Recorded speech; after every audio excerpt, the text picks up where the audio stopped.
All right, let's start the meeting. I want to call the meeting to order at 6:15 p.m. Welcome. Thank you everyone for coming to today's Porter Ranch Neighborhood Council meeting. My name is Gabriel Callen. I'm the president of this council. This meeting is being recorded and the recording will be available on our PRNC YouTube page, as well as our webpage, prnc.org. All meeting attendees will be automatically muted when they join the meeting. Attendees may address the board in one of two situations. Number one, comment on an agenda item, or number two, provide general public comment. After each agenda item is read out loud and before a vote is taken on that item, if any, I'll ask if any member of the public wishes to address the board regarding the agenda item being considered. At that time, the meeting attendees can electronically raise their hand to speak by pressing *9 if they are using a telephone for audio, or click the raise your hand button on Zoom. That'll prompt the presiding officer that you wish to speak. I'll go down the list of those who have raised their hand, turn on the audio one at a time, and ask him or her to go ahead and provide public comment within a specific period of time. When the speaker's time expires, I will let the speaker know that their time has expired, thank them for the comment, and turn off the audio for that speaker. This process will continue until all attendees who raised their hands spoke. At that time, the board will discuss the motion and take a vote if they choose so. As noted in the meeting agenda, there is an item dedicated for public comment on items not on the agenda, but within the purview of the board. When the item comes up during the course of the meeting, I'll ask if any member of the public wishes to address the board regarding any issue that is not on the agenda, but is within the domain of the board's actions and capabilities. At that time, the meeting attendees can electronically raise their hand to speak using the same procedures described previously. Please note that under Brown Act, the board is prevented from discussing or acting on a matter that is brought to its attention during the public comment period. However, the issue raised by a member of the public may become the subject of a future board meeting. Public comment is limited to 2 minutes per person unless adjusted by the presiding officer at his or her discretion. Let's do roll call real quick. Christine, are you able to do that?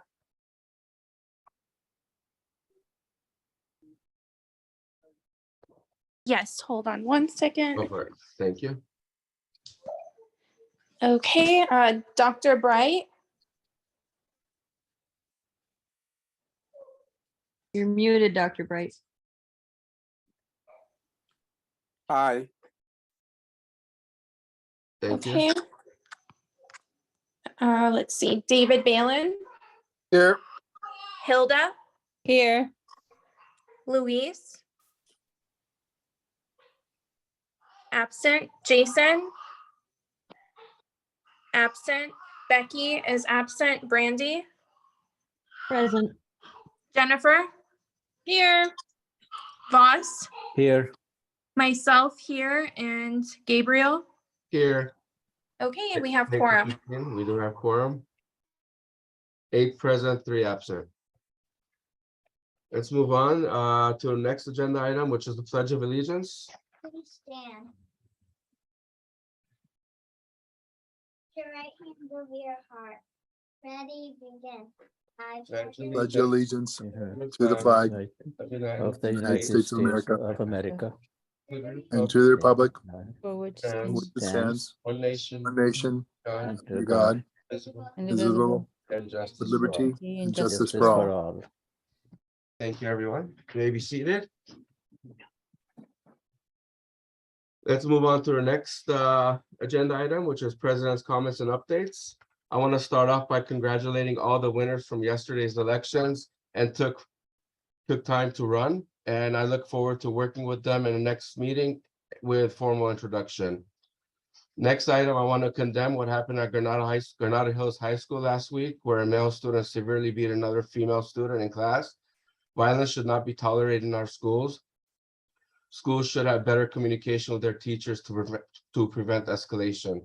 Stricter guidelines and stricter punishments should be enforced, and it is time LAUSD brings back school police within our schools to prevent further escalation or even death on our campuses. Our kids are our future, and there should be zero tolerance. And last, I want to say is there are a few items on the agenda have been shuffled around to today's meeting due to request of other board members, and you'll notice them as we go on. Next item is updates from representative of elected officials and the city departments. Please raise your hand if you are here.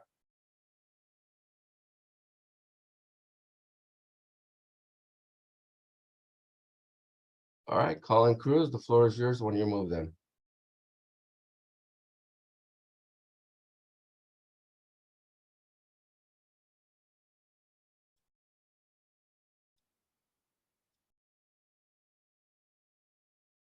Colin, can you hear us? Yep. There you go, floor is yours. Sorry about that. There's a little bit of a lag as I had become a panelist. Yeah, Uh, no worries. Thank you very much. Hello, everybody. Colin Cruz with Councilmember John Lee's office. I don't have a whole lot for you this month, but I just want to recap that we had a very successful drive-in movie night out in West Hills at Shadow Ranch Park. I saw some of you out there, and I'm glad you guys made the trip out to West Hills. Our drive-in movie night has become an annual tradition, and lined up quite nicely with Halloween this year. So we showed Ghostbusters, and we had about 100 cars out there, and it was a great event. And Wendy's of Woodland Hills supplied free hamburgers to all the attendees, and we had a costume contest for the kids and an art table for the kids, and it was a great event. And again, thank you to all of you who I saw out there, and those of you I didn't see that came, thank you very much for attending. And then for the board members, I know I've reached out to you regarding our upcoming conversations with councils. We do have a date change on that. We have moved it back a week, so it is now being held on Monday, November the 21st from 6 to 7 at the LAPD Valley Communications Dispatch Center in West Hills. That's at 23001 Roscoe. And this is going to be a really interesting conversations with councils, and I think it'll interest everybody. We're going to focus on public safety, and we're going to have the captain from Devonshire Division, Captain Burns, and the captain from Topanga Division, Captain Hankel, lead the discussion on crime stats in Council District 12. And I know public safety is near and dear to everybody's hearts, and is top of mind for everybody these days. So I hope that you all can attend. Please RSVP. You can email me, or you can email councilmember.lee@lacity.org. And I hope to see you all there. And believe it or not, that's all I've got for you guys this month. Thank you, Colin. Are there any questions from the board? Comments? Then Jason, go ahead. I just want to give a shout out to the street sweeping Bureau of Street Services, I would assume. I put in a 311 request, and the very next day they did all of our streets in well, I shouldn't say all, but Rinaldi, Wilbur, Tampa, Cessnon, and yeah, so just want to give them some praise. And it's nice to see the how quick they're responding on 311, and I wish everyone would use 311. I appreciate that. I'll pass that along. Thank you, Jason. Any other comments from board members or the attendees? With no further comments, thank you, Colin. And you're sticking around, I'm assuming? Yes, sir. Thanks, Awesome. Colin. Yeah, Thank you.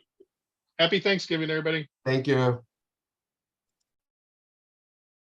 See who else is here. All right, let's move on. I do have an update from Office of Congressman Mike Garcia's office.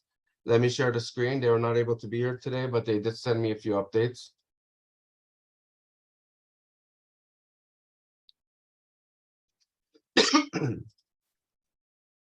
Can everybody see my screen? Yes, I can. Awesome. Pretty much, they other items sign on to 3 letters led by Match One.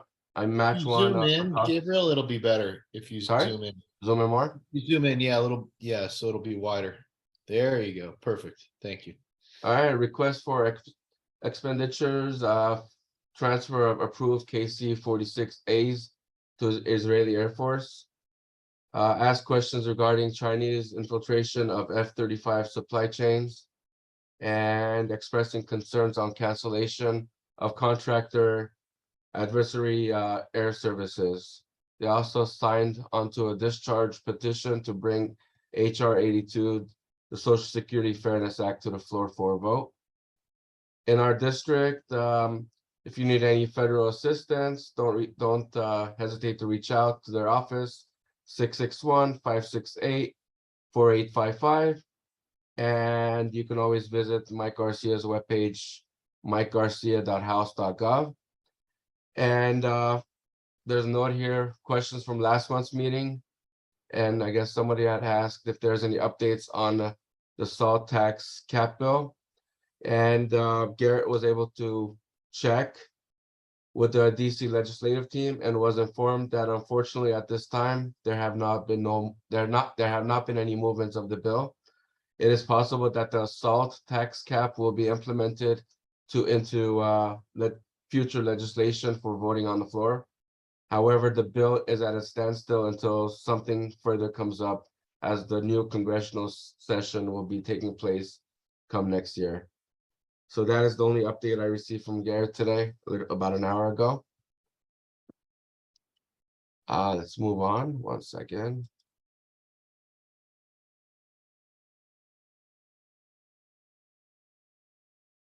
All right.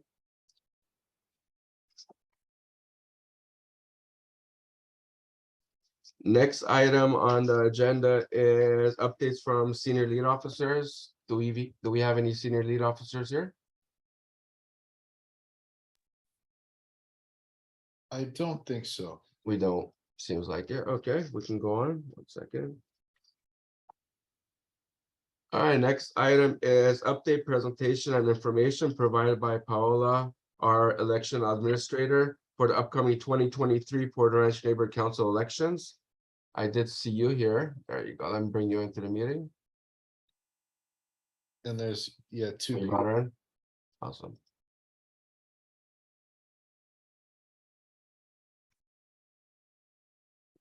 I'll bring the other Renee in. Perfect. How you doing, Paola? You're muted. Hi, good evening, everyone. Good Hi. evening.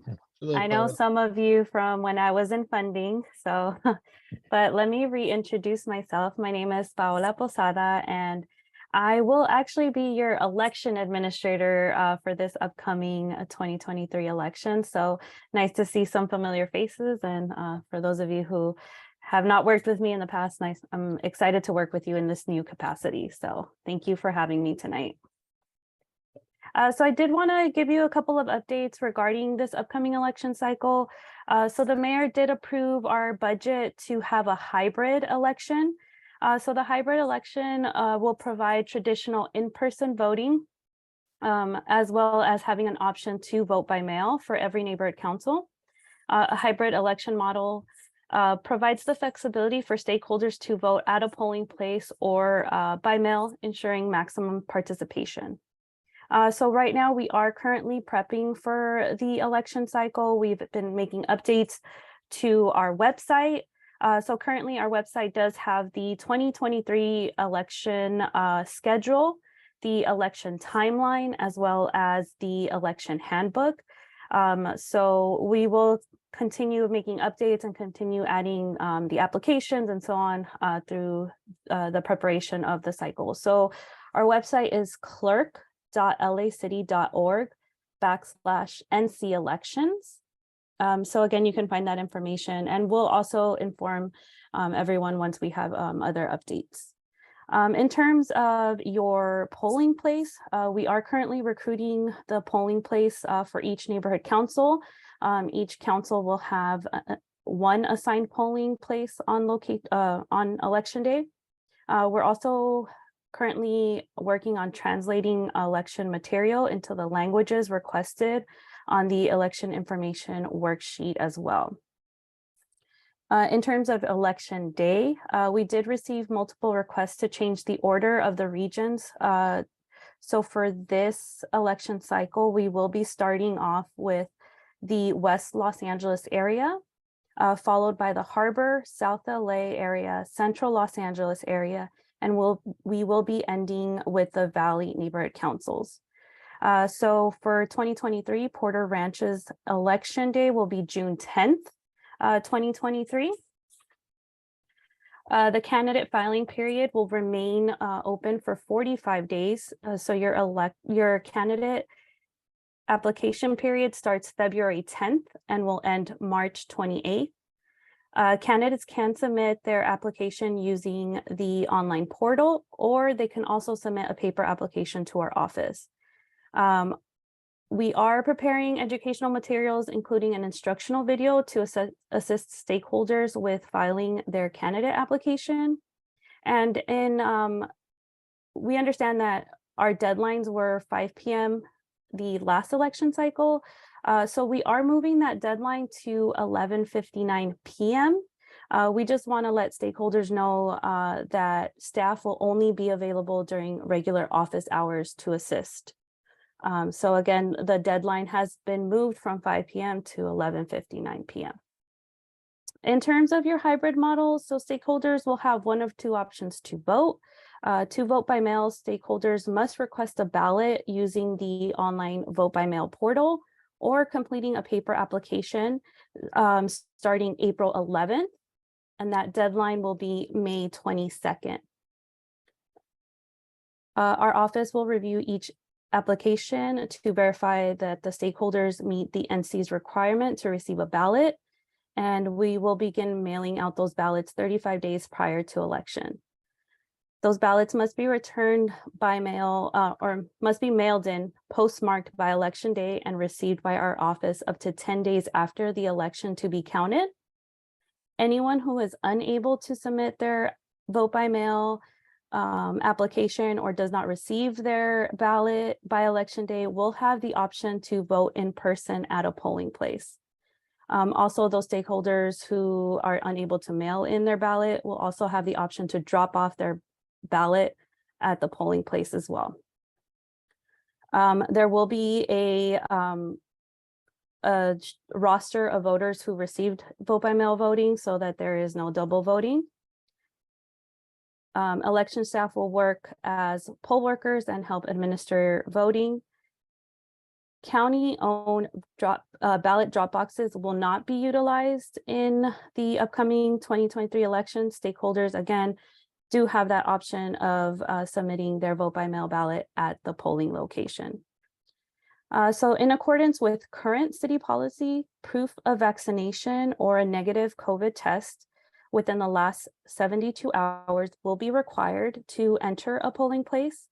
Any voter who cannot provide the required COVID-19 documents will be able to vote. We will just be assisting them curbside. At this point in time, masks are strongly recommended, but not required to enter a polling place. And these are all subject to change with the mayor's directives. As you know, this is a fluid situation, so things do change. In terms of election day challenges, there will be, again, an independent grievance panel that will be consisting of 2 NC stakeholders and 1 city clerk representative. We will also be in need of neighborhood council community volunteer poll workers. So stakeholders will have the opportunity to serve as poll workers on election day. Those who are interested must submit an application to our office 30 days prior to the election. They do need to be 18 years of age or older, speak, write, and read in English, and must attend a mandatory poll worker training session before election day. Bilingual poll workers are especially needed and desired. Information on how to be a panelist for the grievance panel and a poll worker will be on our website in the upcoming weeks. So again, I look forward to working with you in this new capacity. And thank you for allowing me to provide these updates. You can always contact us at clerk.electionsnc@lacity.org or call us at 213-978-0444. And I see a hand up, so yes. Hi, Paula. Thanks for coming here. My first question is, for the stakeholders who want to go and vote in person, what will be the hours of the polling booths?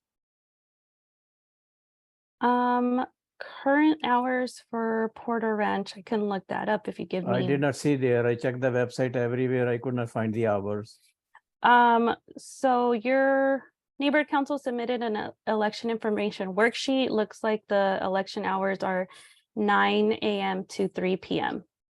9 to 3. Okay, and my next question is, last time there were problems that the stakeholders who had requested the mail-in ballots, they did not receive it until the last day of that they were to be submitted, the request. So what are you going to do about that? And the second connected to this one is that there were many ballots which were not received by the city clerk's election office. What are you going to do on these two things? So what's great with the hybrid election model is that those who didn't receive a ballot or those who weren't able to turn in a ballot can still vote in person on election day. So they will have that option as well. So the second one was like they were not received, like they were missing. I think there were a lot of them were not received. Yeah, I so think- if they don't receive their ballot in time, they can again go and vote in person on election day. No, I mean the stakeholder that mailed it, but the city clerk election office did not receive them. They went missing, something like that. Good evening, Voss. This is Renee McDade with the City Clerk Election Division. Okay, I think that's something that we may need to take offline with you. I don't recall any report of ballots missing. I know that there were quite a few stakeholders that did not return ballots for a myriad of reasons, but if you feel that you have knowledge of a particular instance or a situation where folks requested VBM ballots in the 2021 elections and there were issues with us receiving them, that's something that we can probably, take a closer look at so that we can make sure, we address it and give you a correct answer. thank you so very much. I will see if I can get that information and then I will get back to you on that one if I get it. Yes, we'll be happy to look into that for Thank you, you, Voss. Thank you, Yes. Renee. Thank you so much. You're Appreciate you're welcome. it. Jason? Appreciate it. Just to piggyback on what Voss was saying, the voters get a confirmation that their ballot was received? What is the process? Because I know when I just voted, I mailed it in and I got a phone call, I got a text when my ballot was recorded. So is there a way that people know that their ballot has been received and counted?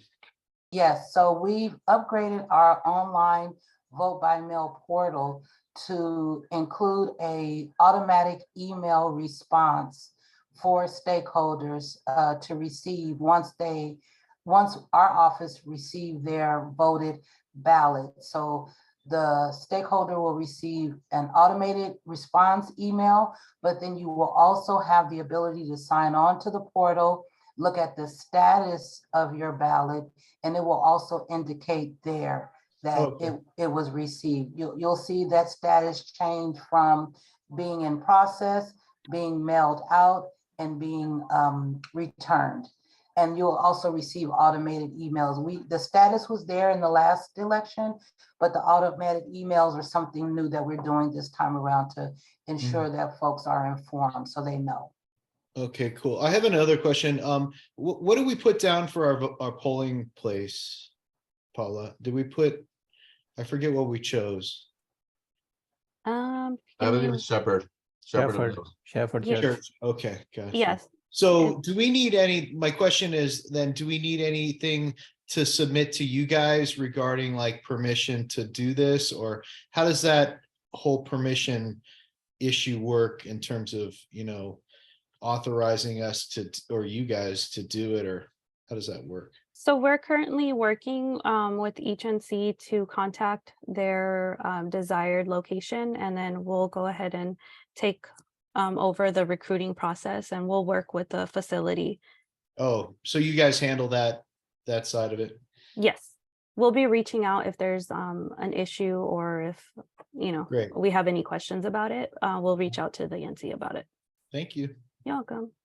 Thank you, Dr. Bright. You're muted. You're muted. I'm sorry about that. I don't know if I understand. You said the election date is June 26, 2023. Is that correct? June 10th, 1-0. Oh, June 3rd. Yeah, and also the second question I don't know if June 3rd is a weekday or weekend. Which of the two? Is it a weekday or weekend? And if so, you say from 9 to 3 p.m. If it's a weekday, people go to work. If it's a weekend, no problem. I think it is Saturday. It's Oh, Saturday. good. Okay, okay. I remember they only give us so many hours, right? You give us like, how many hours? 6 or 7 hours, right? Yeah, 4 to 6 hour window. So we can't go all day long. Now, I understand. I'm familiar with the thing, but I was just saying if it's a weekend or weekday. So. Yeah, your election day is on Saturday, June Okay. 10th. It is a Saturday. Thank you. And one more question from Glenn Bailey. Floor is yours. Good evening, Glenn Bailey, speaking as an individual. Hi, Paula. Hi, Renee. First of all, I had a few unrelated things in the Q&A. I just want to make sure someone sees that because I have to bounce between 2 meetings tonight. First of all, you may want to clarify that one of the reasons, some of the issues because of last 2021 vote by mail is why you moved up the deadline that people have to apply to get a vote by mail so that you have more time to process it and there's more time to mail it, more of a window in that at the back end. Hey, Councilman Lee. So that's one thing. That is definitely, people may even wonder why is it starting so early as far as applying for the vote by mail, and that's because it's ending earlier. My question is for folks who are within Region 2, who did get a vote by mail ballot, and for whatever reason, maybe they're in a different part of the neighborhood, will they be able to drop off their vote by mail, not vote, but drop off their voted by mail ballot? Since you're not using the county drop-off boxes, would they be able to drop it off at one of the other polling locations that's within Region 2 in the Northwest Valley? Yes, they will be able to do that, Glenn. And will that information be made known as part of your instructions, with your vote by mail, just so that people, or somewhere so that it's known? We all know now, but having that in the instructions for all the vote by mail folks would be great. Thank you. Yeah, you're welcome, Glenn. And it will be in, we're developing an FAQ and it will be on there. Thank you. And Glenn's right, just to kind of provide more information to Voss. We did experience, delays with the mail service.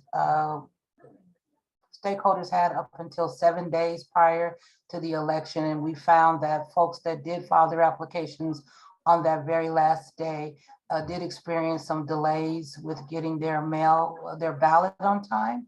And so we did, Glenn is absolutely right, we did move up the deadline day to submit an application to provide for more time for a mail service and to ensure those ballots are at least in the stakeholders' hands. And if they don't have time to mail it back, they can just simply vote it and drop it off at a polling place on election day. Thank you, Ren. And with no further questions, thank you, Paola, and thank you, Renee, for being here today. And feel free to email me any comments, anything to forward to the board, any updates regarding the elections. I really appreciate that. Sounds good.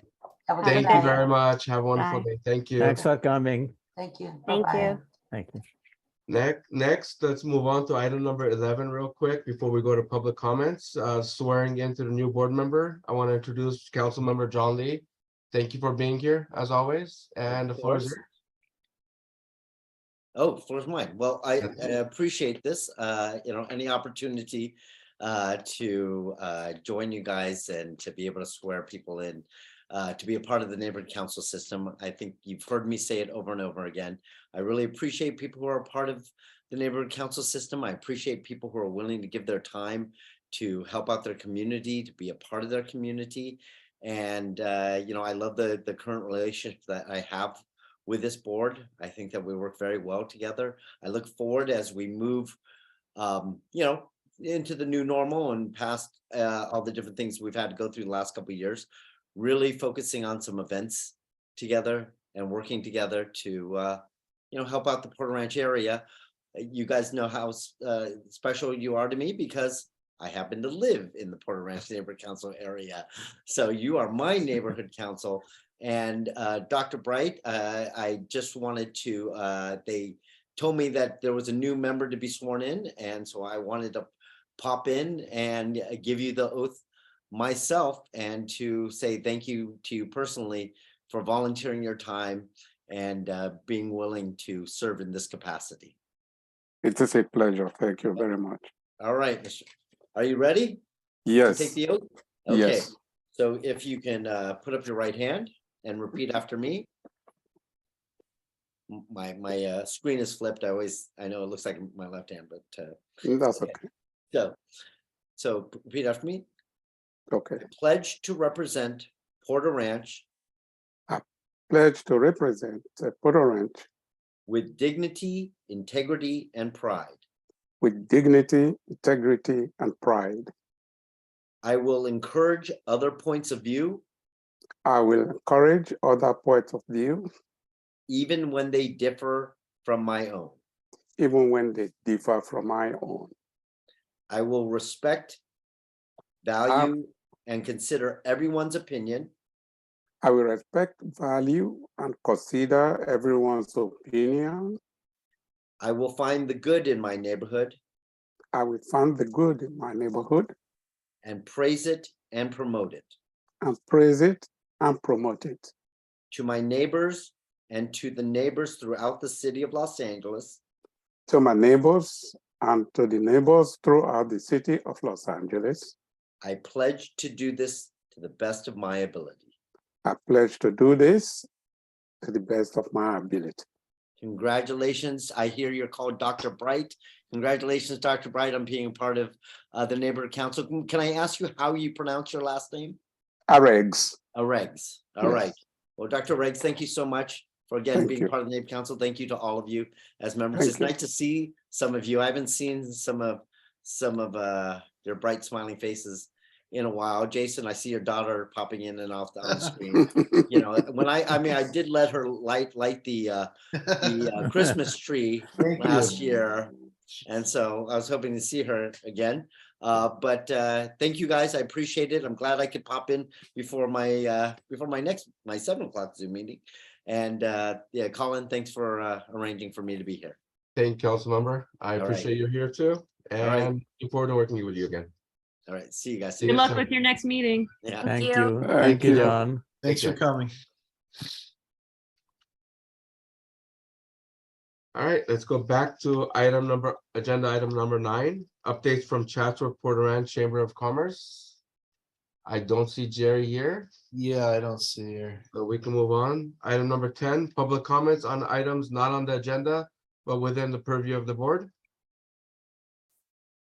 Assad, floor is yours. 1 second. Thank you, Mr. President. Good evening, everybody. So there is an item that I wanted to bring to the attention of board. I discussed it briefly with the President Canelian, which is the Porter Ranch High School. This is an item that has been dormant for a while. Last week, Tuesday, we had an opportunity as the PRNC and the community to submit a CIS, but unfortunately, we didn't get a chance for Council File 15-0104-S8. As you know, Chappelle originally had promised the city of LA and LA Unified and the resident of Porter Ranch to have the high school. Then when Toll Brothers took over, somehow it's disappearing. And I think it's about time that our education committee puts some effort to try to revive that. And we as a community will stand with the education committee so that we can get our Porter Ranch High School. The hearing last week On Tuesday, I made appeal to the council to delay the amendment for the Porter Ranch Development Company. However, there was no one else showed up to support that. So hopefully it get agendized because we desperately need a high school. Thank you so much. Thank you, Assad. Any other attendees? No further comments. Let's move on to the next agenda item, which is motion to assign Treasurer Levesque as primary card holder for PRNC. I want to make a motion to table that till next month. I second it. Thank you. It wouldn't be next month because we won't have a meeting next month. January. Thank you, Ben. Thank you, Randy. Is the meeting canceled? Because it's on the website still. Just, It will be canceled. I have to submit a formal paper to get it canceled. okay. Like we always, every December we do that. Are you gonna pull up the treasury report or no? Yes, I am. I have it already. I'll pull it up and share in a minute. All right, next item number 13, treasurer's report. Give me 1 second.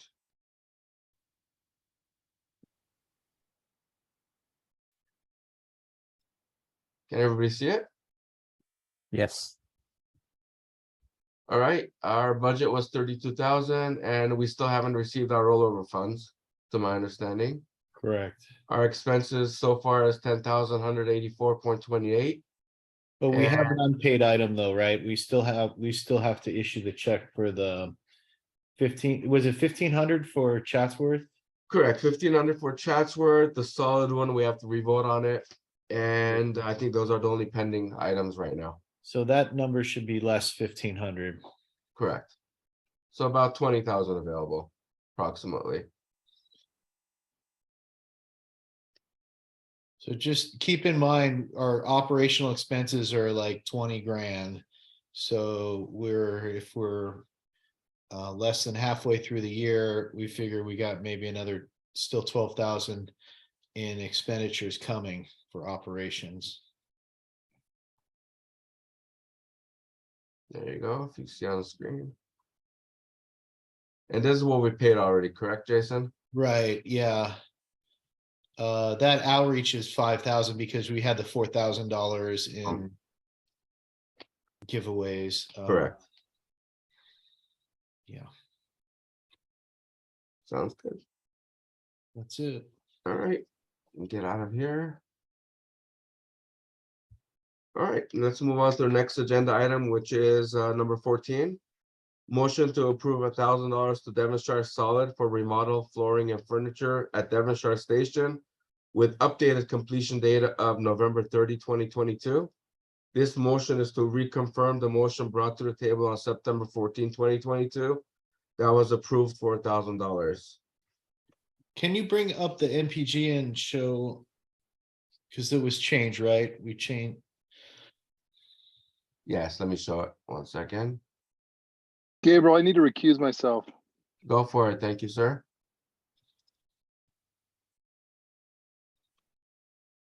Can you guys see the MPG? Yes, thank you. Perfect. What changed is pretty much down here. Completion date is now 11/30/2022. And dates fund required is 11/15/2022.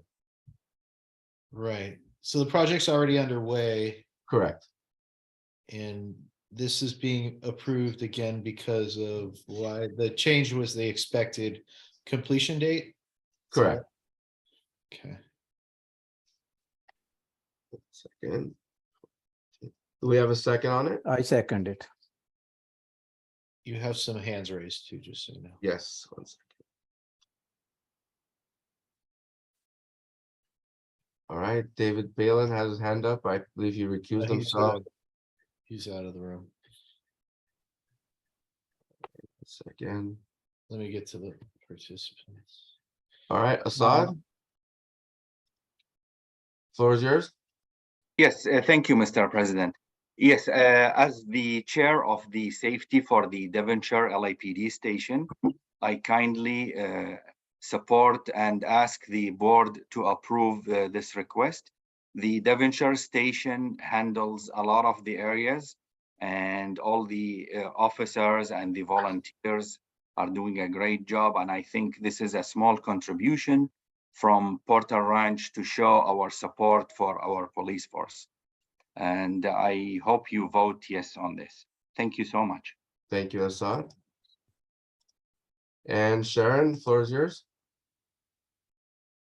I thought I ended up hearing that one of your board members needs to recuse himself. So their name should be listed on the NPG besides, I think it's Becky. It's really hard to see. It's like micro little. But if you had a board member today that it's recusing himself, that name should also be listed on the NPG. Usually anybody that has an issue or something like that would be listed on the MPG. Thank you, Sharon. Whoever recused themselves, that's between the city attorney and themselves, and Solid would not know about their recusal other than Becky Levesque, which is an honorary board member. So whatever discussion David Baylor might have had with the city attorney is between them two, to my understanding. Correct. Thank you, though. Brandy has her hand up. Randy, floor is yours. Thanks. So I looked up all the numbers out of the $11.8 billion budget for LA City. 3.2 billion went to LAPD this year. It's a $1.9 billion operation. And according to the chief of police, they've lost 600 officers and they're losing about 50 more to retirement every month and don't have enough recruits to replace it, which means that the highest salaried officers are leaving and not being replaced. So their expenses should be going down. And they had this enormous increase in their budget, not to mention getting half of the $500 million in COVID funding recently. So asking it, plus Solid does a lot of community fundraising. And we just saw our funds. We have very little funds.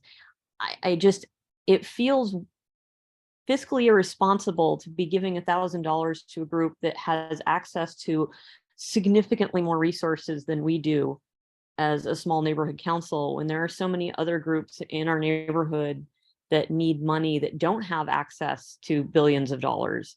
And I feel like we should be working with Solid to advocate for LAPD and the city to pay for this thing rather than from the budget they already have, rather than taking from our extremely tiny budget, because it just ends up sounding like, you know, Walmart asking Bob's Books to give them money. And it's like, no, they have way more than who you're asking for money. So I can't justify giving the money to a group that already has access to significantly more resources than we do. I'm sorry.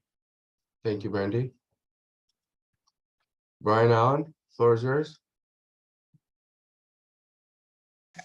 Thank you. I appreciate it being recognized. The issue I just heard from Brandy, and Brandy, I appreciate your position. I agree with you that it does feel bad, but the fact is that the budget of the police department does not allow for the payment from any circumstances of property that is not owned by the city.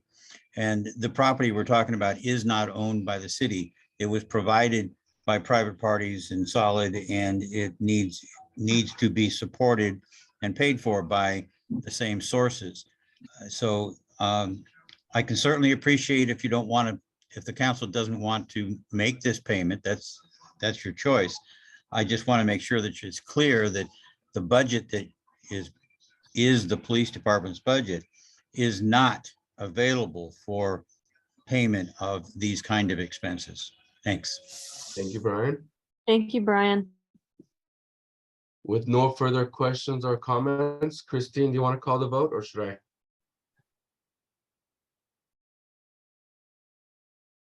I'll call the vote. Yes, Go ahead. Sorry, it took me a second to unmute. No problem. Is Dr. Bright, are you able to vote? He's not, right? Ineligible. Okay, so ineligible, David Balin recused himself. Correct. Hilda, Yes. Jason, Hmm.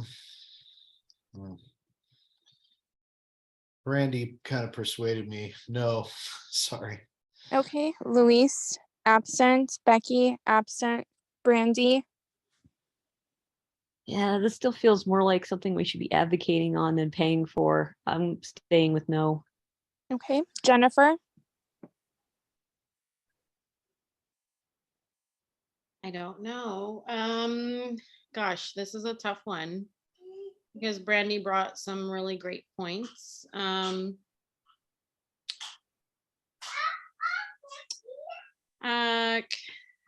you get back to me? yeah, sure, Voss, Yes. myself, yes, Gabriel, Yes. Jennifer. Yes. Okay, so let's see, 1, 2, 3, 4, 5. So motion passes. Yes. Motion passes. 5 yes, 2 no, 2 absent, 1 ineligible, 1 recused. Thank you. All right, let's move to next agenda item. He is not present at the moment. Let's skip to item number 16. Let's get David Balin back in real quick. Let me text him 1 second.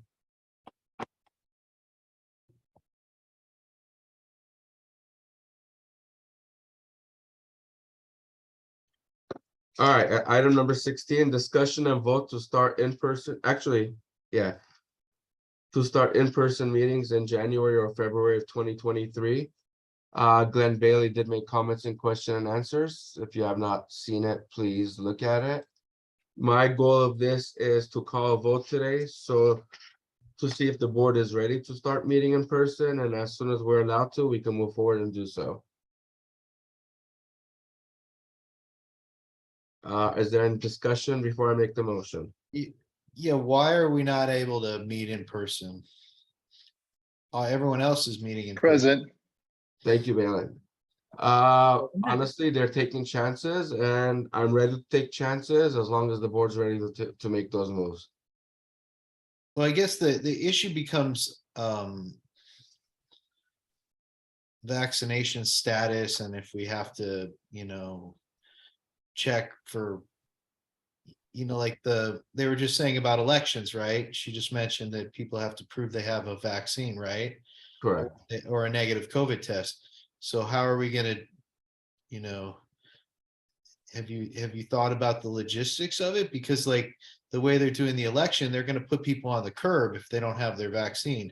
We can't do that. We can't. No, it's not going to be in our hands. If they want to do that in our meetings, they can come and do it themselves. The board is not going to be responsible for any of those actions. I do see that Glenn Bailey said they're thinking about starting in person March 1, 2023. But my goal is hopefully starting earlier than that, based on the numbers I'm seeing. But then again, we said January or February. It depends on what happens next month, obviously, and with COVID and etc.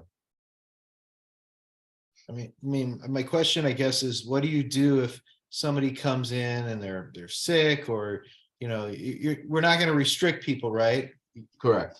Can you give me an idea of how we would handle like situations like that where, maybe somebody comes in and they don't want to, they're not tested, or maybe they're sick, then we still permit them, right? Basically. Correct. We can't turn them away.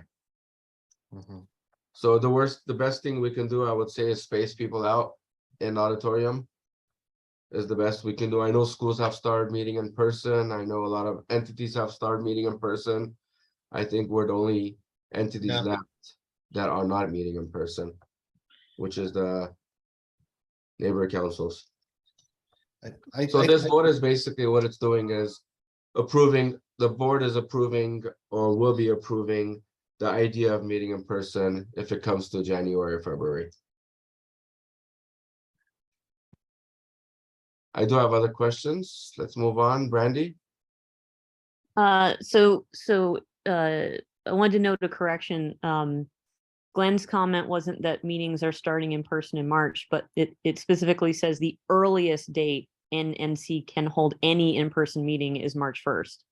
So we can't do January, February. But aside from that, there's been evidence from other NC groups like Bonk that shows that attendance has gone up. Rose. Can you hear me? Yes.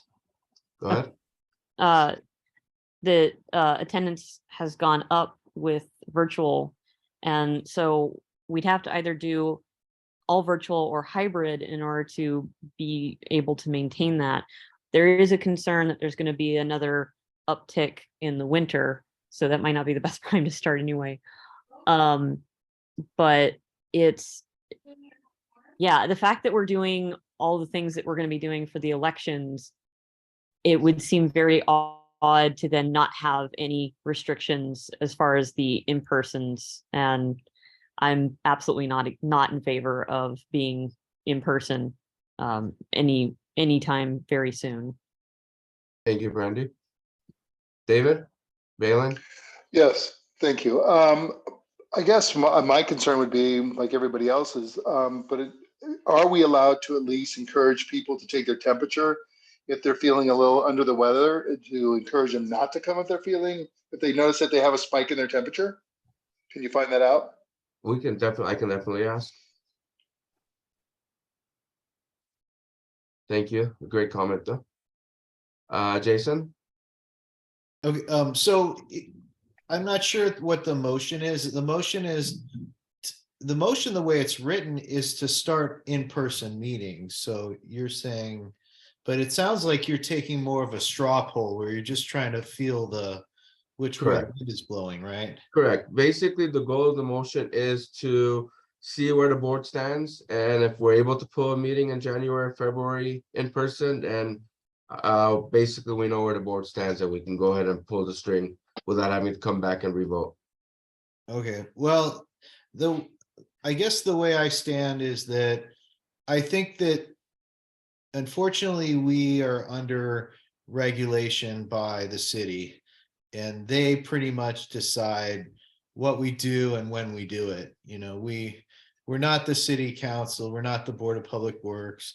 So I think it's kind of like above our pay grade to really get into when, you know, it would be great to go back sooner, but I do agree we should be having hybrid meetings, because I think it's important that we allow people who can't make it to the meeting, or, you know, like Glenn Bailey is on 2 meetings, right? Well, he can't be on 2 meetings in person, right? So I think there's a big advantage to continuing hybrid. So, I mean, I would be in support of an in-person meeting if it would be, you know, safe, but I think we should also be doing it hybrid, because I think it's a good thing to allow people to participate and not have to, you know, jump on the freeway and drive for a half hour.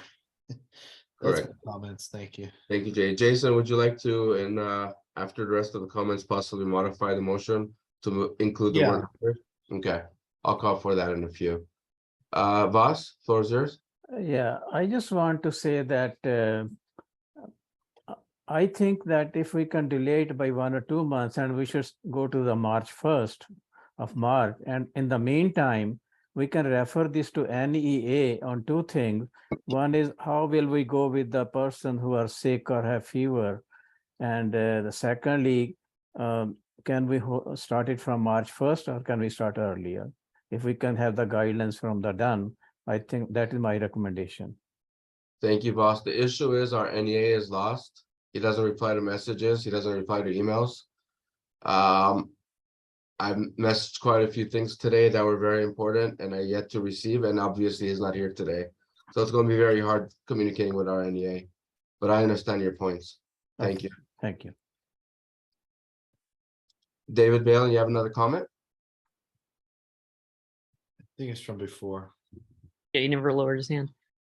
I'll lower it for him. Can we reach out to the NEA's boss? Got it. Yeah, that's what I was going to say. I think we need to forward the message to Raquel, or copy Raquel on all the messages, and then just put like urgent, second request, third request, and that will And Thomas Sung is his boss, if you want to refer the matter to him. And the next one is Raquel, GM.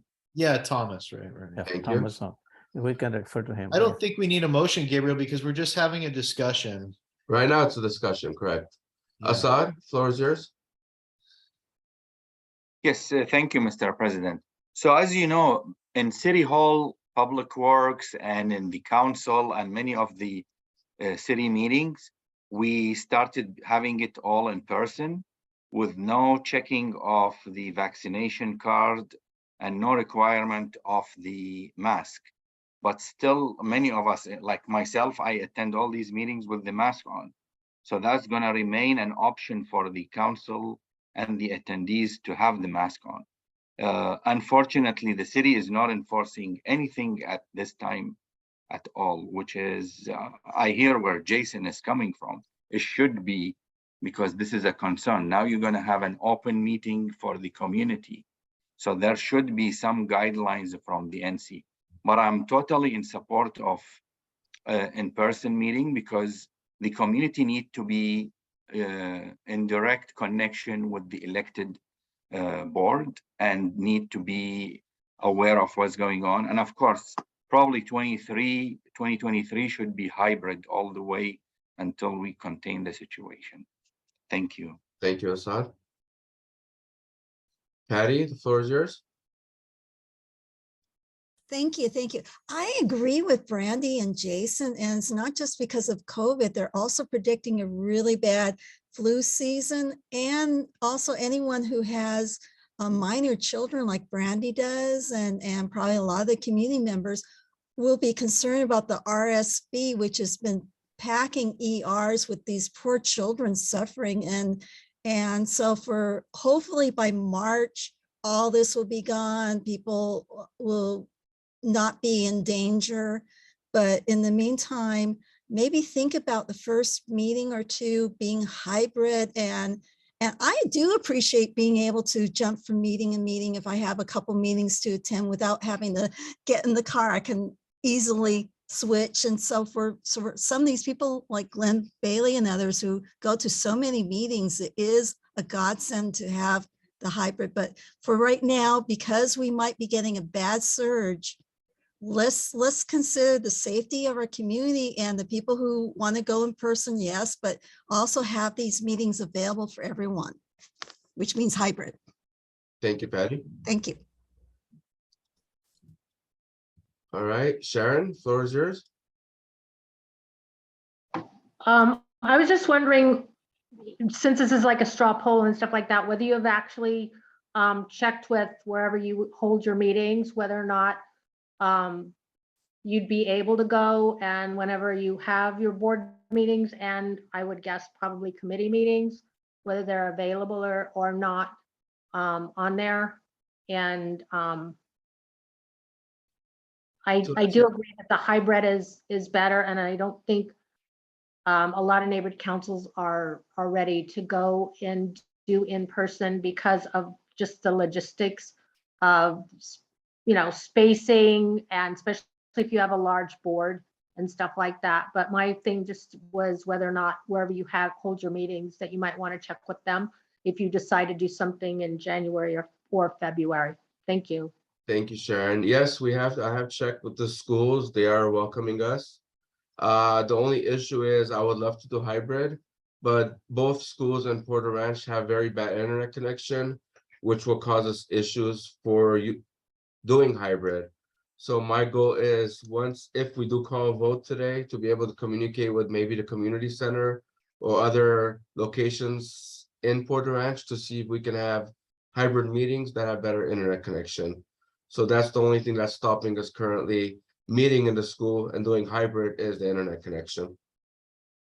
I think the internet is good at Castle Bay. I know it's not at PRCS, but has it gotten better there? You got a good signal over there. Yeah. Because I know with Chatsworth High School, they've been doing hybrid. The meetings we're holding there have been hybrid, but they have all the tools and internet and connections, for example, compared to Porter Ranch schools. Yeah. I do see Brandy. Glenn Bailey, floor is yours. Glenn. Thank you. I had to jump off and give a report, so I came on partially during this conversation, so I apologize. I did put something in the Q&A. By way of introduction, I am one of the members from the North Valley that is on the EVG, the Empowerment Virtual Governance Hybrid Work Group 2.0, and we've been focusing in on the various issues associated with this, which I don't think you have time to go through all of that.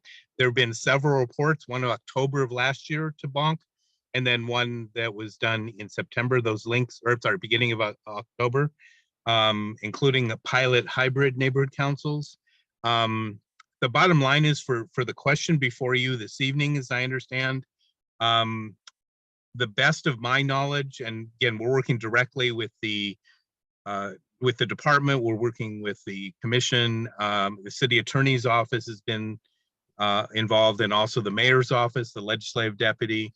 At this moment in time, and things definitely can change, but at this moment in time, since the governor's order does not expire till February 28th, the earliest that neighborhood councils can start meeting in person will be in March 1st. So I just wanted to share that. As far as, you know, you're not spending a lot of time worrying about January, February, if you want to put a motion forward for March 1st. But the reality is that we may not have an option. It may be an all or nothing. When the executive order expires, and then depends on what the city rules are and the city directives or county, we may or may not have a say-so on that. What we will have a say-so in is the hybrid, and that has been why we've been working trying to, the commission did approve the 14 neighborhood councils that were put forth based on the readiness survey that many of you participated in, plus 7 backup neighborhood councils, so that we could work out all the kinks and bugs of hybrid meetings and get the equipment, et cetera. So it's, unfortunately, it's not as simple as it sounds, just in terms of who's going to operate it, who's going to buy it, who's going to staff it, et cetera. So I don't even anticipate that the hybrid pilot will launch until July. But you can't launch a hybrid until you've actually been able to start meeting in person. So anyway, that's my 2 cents. Check with your NEA.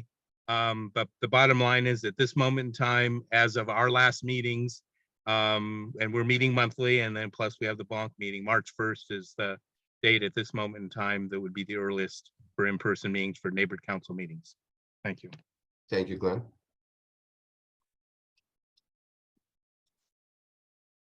Brandy, you have another question or comment?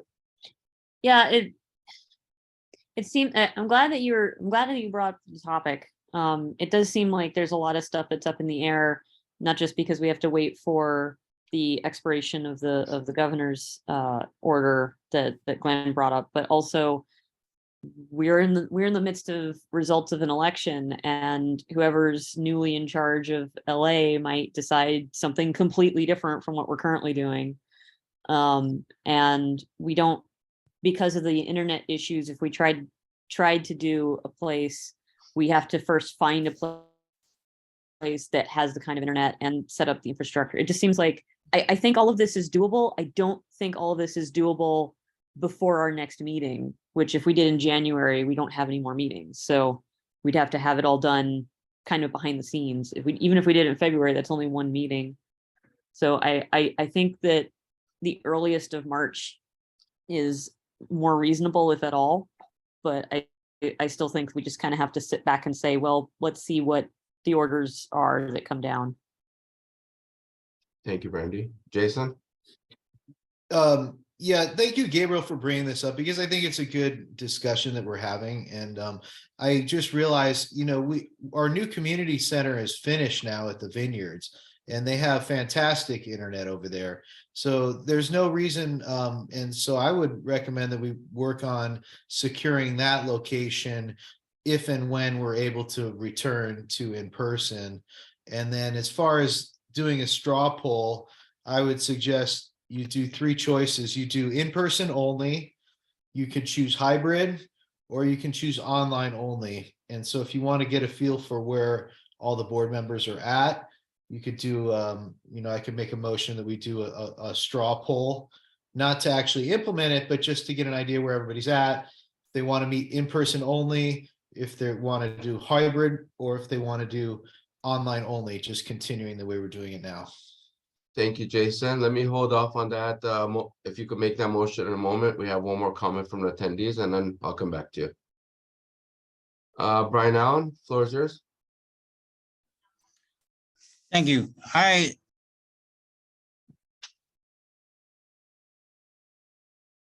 Sorry about that. Continue. I'm sorry, I thought I'd unmuted.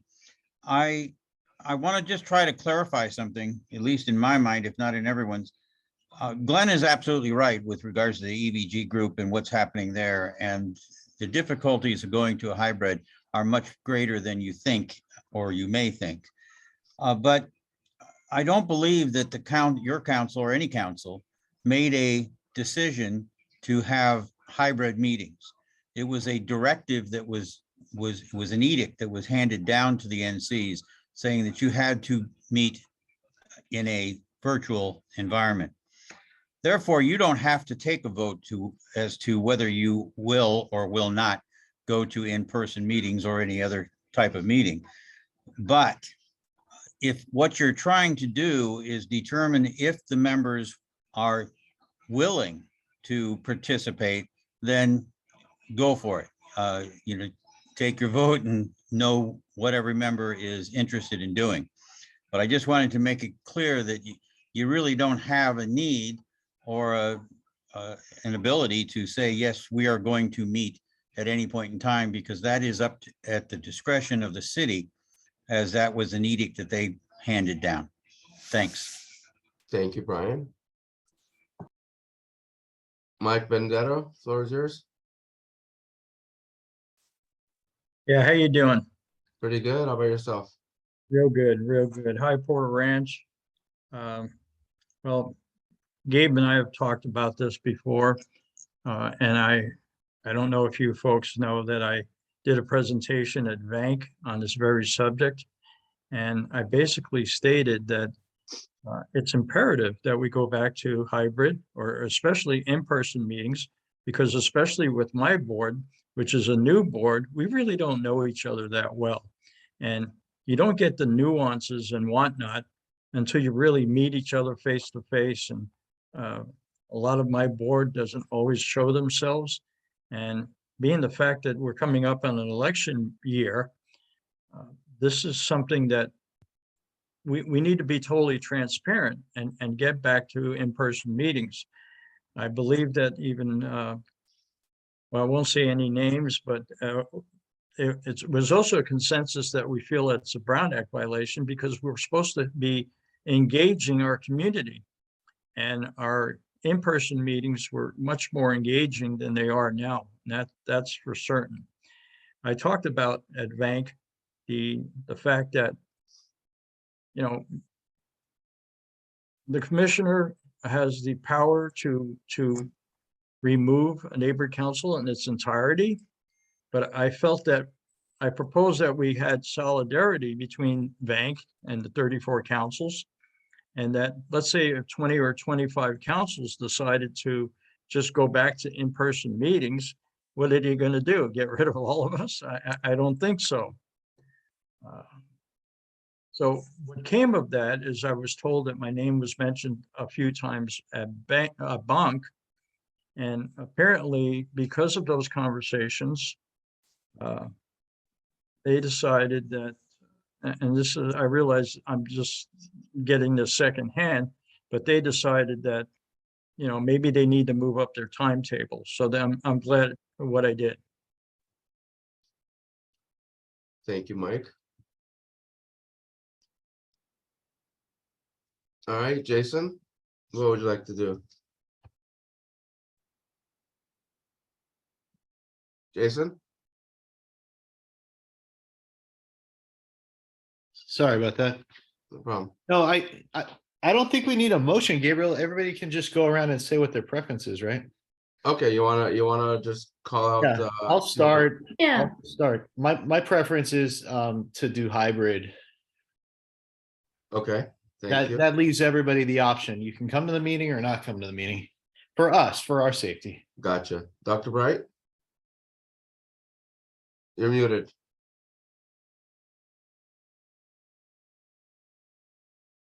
You're still muted. You're still muted.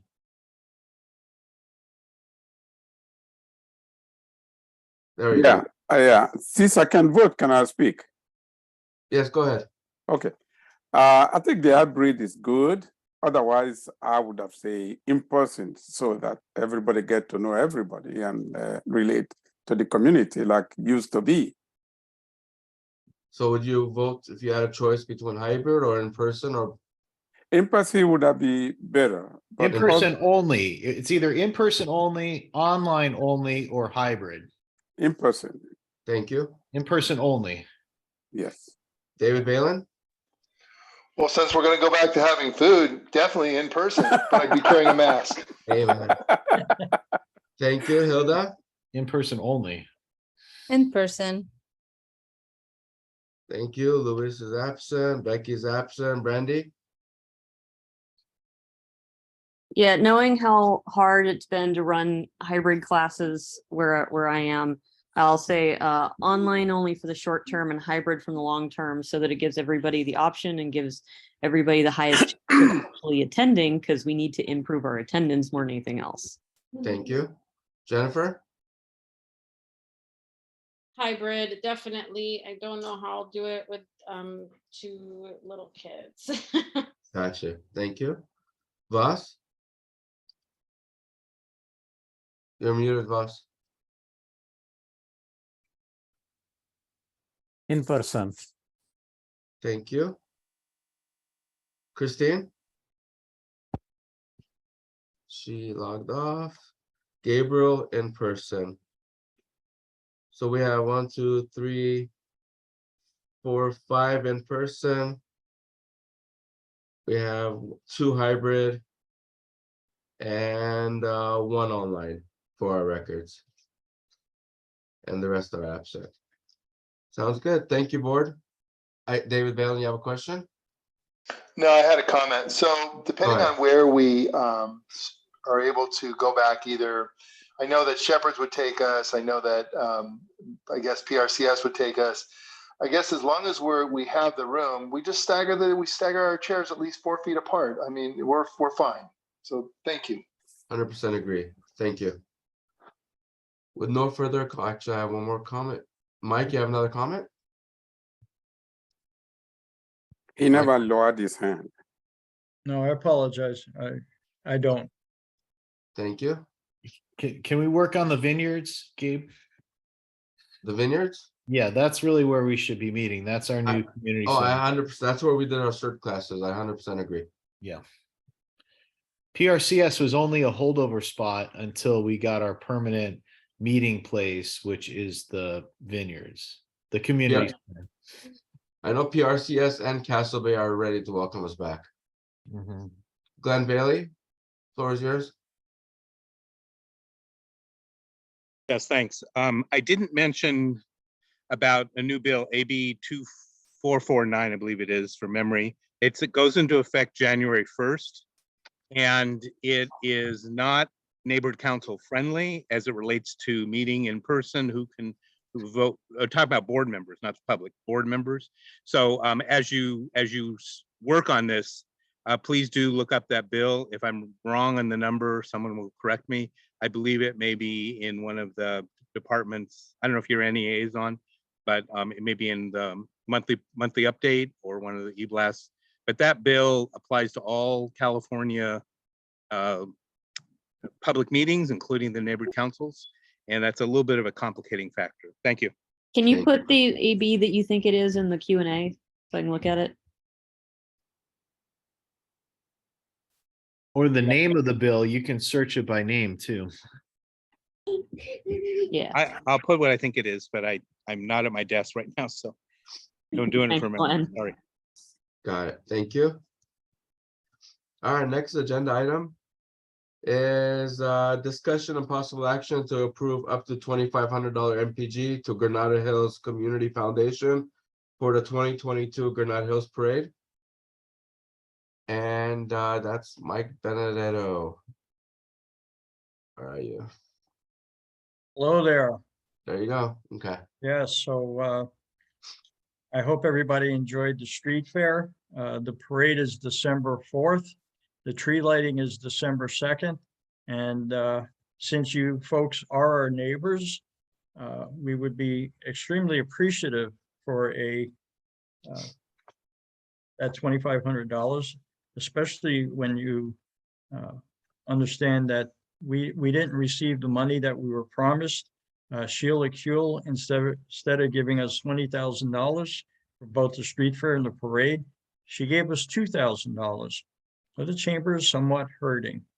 But aside from that, I hope, I know last year was the first time you folks rode in the parade. I think you guys, my understanding is you had a wonderful time. And I hope we can do it again.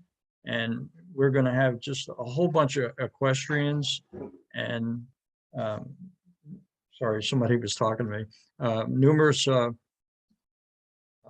cars and trucks. And where else do you get to say hi to Santa Claus towards the end of that parade? Thank you, Mike. Any board member questions, comments? Mike, what do we get with $2,500? Well, it's my understanding you get a banner and you get publicized on the chamber newsletter and website. And you get to feel good about participating. Thank you. David Balin, floor is yours. We've always participated, but $2,500 is kind of steep since we don't have that much money left. What have the other councils donated? Mike? They've ranged in all different categories, anywhere from 1,500 to 3,500. Thank you. Thank you, David. And if you folks have quite a bit of money put away for your elections and you're not going to use any of that, or all of it rather, and also outreach in your budget, you can always transfer the money over if need be. Glenn Bailey, floor is yours.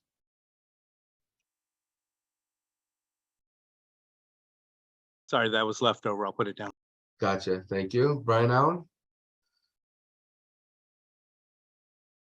I just want to state that Granada Hills North has authorized $1,000 for the parade. However, I suggest that you, at the risk of having Mike not appreciate me, I would suggest that you look at the NPG and you check the letter to make sure that the letter is on Granada Hills Community Foundation letterhead and signed by an officer of the Granada Hills Community Foundation. You do not have authority to pay on a question, on a request made by the Chamber of Commerce, because it is the Community Foundation that collects the money. That is signed by the Community Foundation president. Go to the top, please. And that is from the foundation. So you've got, as long as the NPG agrees with the signature basis, you have proper documentation. And I just want to make sure you did. And the reason I'm saying that is because I still haven't paid for Granada Hills North the monies we approved for the street fair, simply because the letter that we got was from the chamber instead of from the foundation, and I'm still trying to get the proper letter. So I apologize for going into this, but I wanted to make sure you had the right documentation. Thank you. Gabe, can I respond to that? Go ahead, and we do, as I show on the screen, we All do right, have. I'll try and keep it short. Go ahead. Brian, I still like you. You're okay in my book. But the Granada Hills Chamber is a 501c6 and the foundation is a 501c3. So we funnel all of our money through there in order to get the money for the chamber. So it's in a way one of the same, but the MPG is written correct. Just to clarify what I'm saying is the issue is the city cannot pay the chamber. It is precluded. That's why there is a 501c3 that is requesting the funds. And I agree with him that the money all goes to the chamber. That's no problem. But to be fair and to be honest and to not lose a 501c3 certification, you need to make sure you pay the right people. Otherwise, there is a commingling of funds, which by the IRS is not allowed. Thank you to both of you. All right, currently the motion is for up to $2,500. Anybody want to make a motion? Yes, Jason. Well, does anybody want to know the budget situation, or everybody's pretty confident? Because right now we've exceeded our MPG budget, because we were at 3,000. We haven't paid, let's see, 1,500. So we only had 500 left in our MPG budget, which we just exceeded today by approving 1,000 for solid, right? We approved that. So we're over budget by 500 in our MPGs. So that money must come out of our election budget or one of our other buckets of money, or we must not incur as many expenses as we were anticipating. So I would ask going forward now that the board reallocate money from other buckets, since we've exceeded our MPG budget already. What's the outreach budget? Outreach budget is 5,000. Oh, okay, hold on. We did not. We've exceeded that already as well. We've spent 5239 in outreach already.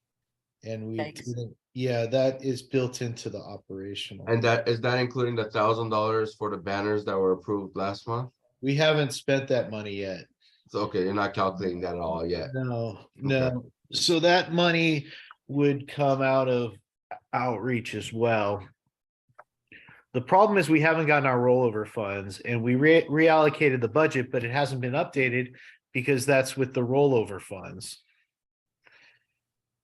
So you're cutting into other budgets. You have to figure out if we're going to take it from we have let's see. We have the elections fund, but I don't know how much we used in the past.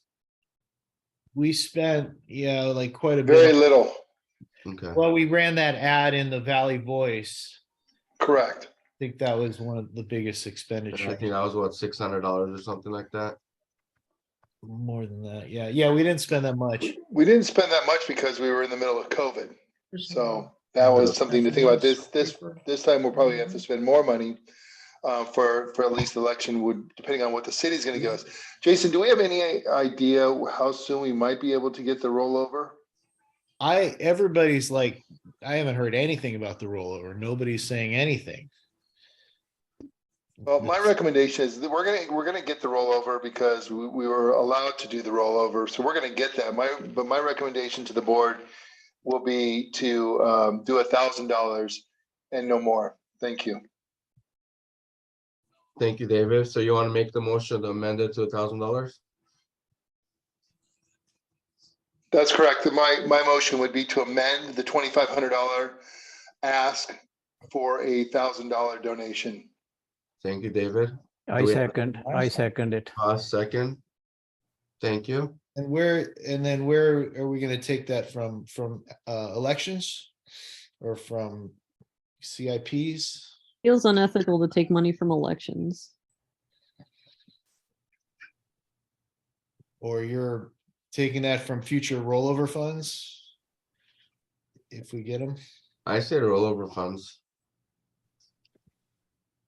Okay. Any other comments on that? I do see David Balin, Voss, both hands up.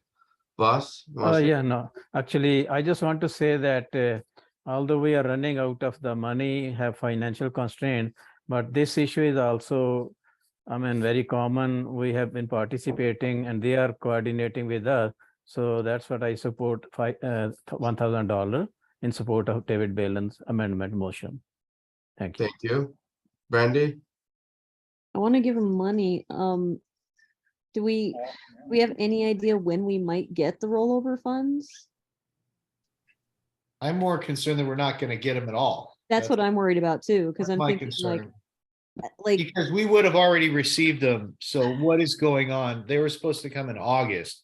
And we haven't gotten any, it's, everybody's hush hush about it. I mean, is it Seems possible? kind of weird. Because here's what I'm thinking. I would be cool with giving 1,000 out of rollover funds and then putting into the motion a conditional thing that will only give the money if we get the rollover We funds. don't have the rollover funds. Right. But then we can say that we will allocate the 1,000 if we get the rollover funds, but not if we don't get them. So you're saying that the treasurer, you would instruct the treasurer not to issue a check until, but then the event could already be over by then. Yeah, but in the meantime, it would give us time to like reach out to Dunn and be like, hey, dude, where's our money? They have no answers. They don't answer, and you're not gonna get an answer from them on rollover funds, you know, they're not. I asked that, remember I asked that question at the meeting to. Yeah, and what did he say? No, I don't know. Who knows? Who's No, I giving- think we have to take it out of elections, or we gotta take it out of improvement projects or outreach. Well, you said outreach is over, improvement maybe, but elections. Yeah, I don't think we have much in outreach. Thank you. anyways. Jennifer? Oh, I'm sorry. I think Jason already answered. I was just asking if there was any way to confirm a rollover fund, like with all certainty, or someone that can at least lead us to the direction that would confirm we would get a rollover fund so that we wouldn't have to like Maybe held say up. no to the donation. Right. I can't read this. I see Glenn has his hand up. Glenn? Yeah, regarding the rollover, so it's definitely not done, and the city clerk has said multiple times that it's the city controller doing their audit of all the city accounts. Normally, they have this done by August 1st. I have no idea why it's taking them longer, but in terms of your amount, assuming all your checks cleared, et cetera, you know, the amount that's on the NC funding program portal, that balance should be the amount that they'll confirm as your rollover. But yeah, until the city controller officially certifies the city's accounts, that's what they're waiting for. So I'm sure we'll get it. It's just a question of when, and this has been the first time it's ever been this late. Usually they're like clockwork on August 1st. Although last I heard, we're still waiting for the budget. Usually we get a final budget document in September, and last I heard, we haven't gotten that either. So I'm not sure what's going on, but if that helps, there you have it. Thank you, Glenn. Brandy? How much do we have in improvement?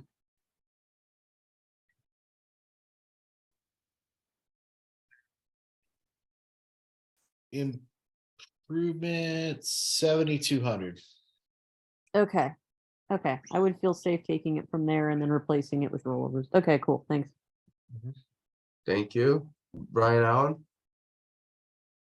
Yeah, one last comment with regards to the rollover funds. I've asked this question of the city clerk and others at City Hall. And I believe, because I've had some confirmation, that most things in the city that are slowed down or not functioning are that way because they're waiting for the results of the election.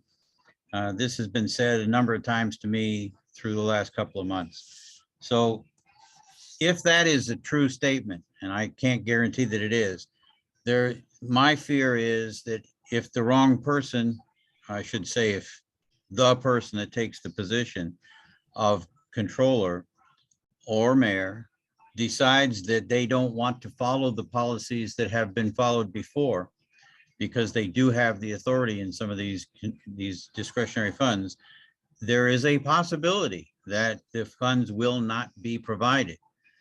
That's why they have not put them on the city clerk's website on the portal for us. So I would be careful making the assumption that they are absolutely going to be here, although I believe that they will be provided. But I would be very careful making a final judgment on that. Thank you, Brian. And Mike Benedetto. Can you hear me yet? Yep. Okay. I would like to respectfully suggest, and a reminder to Jason, at the previous meeting, he said, oh, let's approve this and we'll find the money somewhere within our budget. I don't know if you remember that, but I think that's a plausible idea as opposed to whether we get rollover funds or not, because we're not expecting them at the moment at Granada South. So we're taking money from elections and other projects to cover everything, really. But thank you. Yeah, please don't quote me. I did not say that. I don't think you're stating that correctly, Mike. Sorry. Please okay, don't, well, please don't try and quote me, okay? But Well, you can say what you want, but I'm pretty certain, since I waited 3.5 hours to come on last time, that that's what you said to the previous MPJ. Hey, Gabriel, this is David Balin, Go ahead. and I'm going to tell you something. I'm going to take back the $1,000. I think Mike has overstepped his boundaries. So I'm going to take that off the table until we have the money. Thank you. Thank you, David. All right. So there was a motion and there was a amended motion, and the amended motion was reverted back. Do we have a motion on the table? it's been withdrawn. Withdrawn? Is there a new motion or? You have the hand up, so. Let's see who has their hand up. Hilda. Me, Hilda, Gabriel. go for it. I just want to say, why are we spending money that we don't have? That's all. We have to entertain every motion, and the board has to decide to either say yes or no at the end of the day. I understand. So anyone want to make a motion? Going once, twice, no motion, and motion dies. Thank you, guys. Thank you, Mike. guys. I appreciate it. Let's move on to the next item, which is discussion and possible action to approve up to $1,000 toward the holiday event in December to be determined. In discussion, before we move on, is there going to be anybody that will be willing to help? And is everybody willing to even have this? So let's have a discussion before we make the motion. Yeah, Gabriel, can you kind of tell us what your plan is? Is it where to have? What's the Yeah, I idea? have a little event with food at Castle Bay. Castle Bay has announced yes. Is that correct, Hilda, if I remember? Yeah, they're open. They're open. Okay, so if We'll it's have up an to the event board, there. I will volunteer for anything Castle Bay 100%. I know you would. My daughter will help. So we have 2 volunteers there, I'm there. I'm always there. but it depends what day it is, Gabriel. Exactly. That's what we have to. You know, I have a toy discuss. drive. I have so many events happening. And Exactly. then like, how are we gonna hold an event if we can't even hold a meeting? Yeah. That's my other question, right? How are we gonna? I don't know how. Have you talked to anybody? I know they won't return your call. This sucks. Yep. So that's a decision we'll have to make, and hope it goes through. How's that? Do we have a date though, Gabriel? No, we don't have a date. Yeah, That's what we're here okay. for, to discuss it. David Balin, you have a.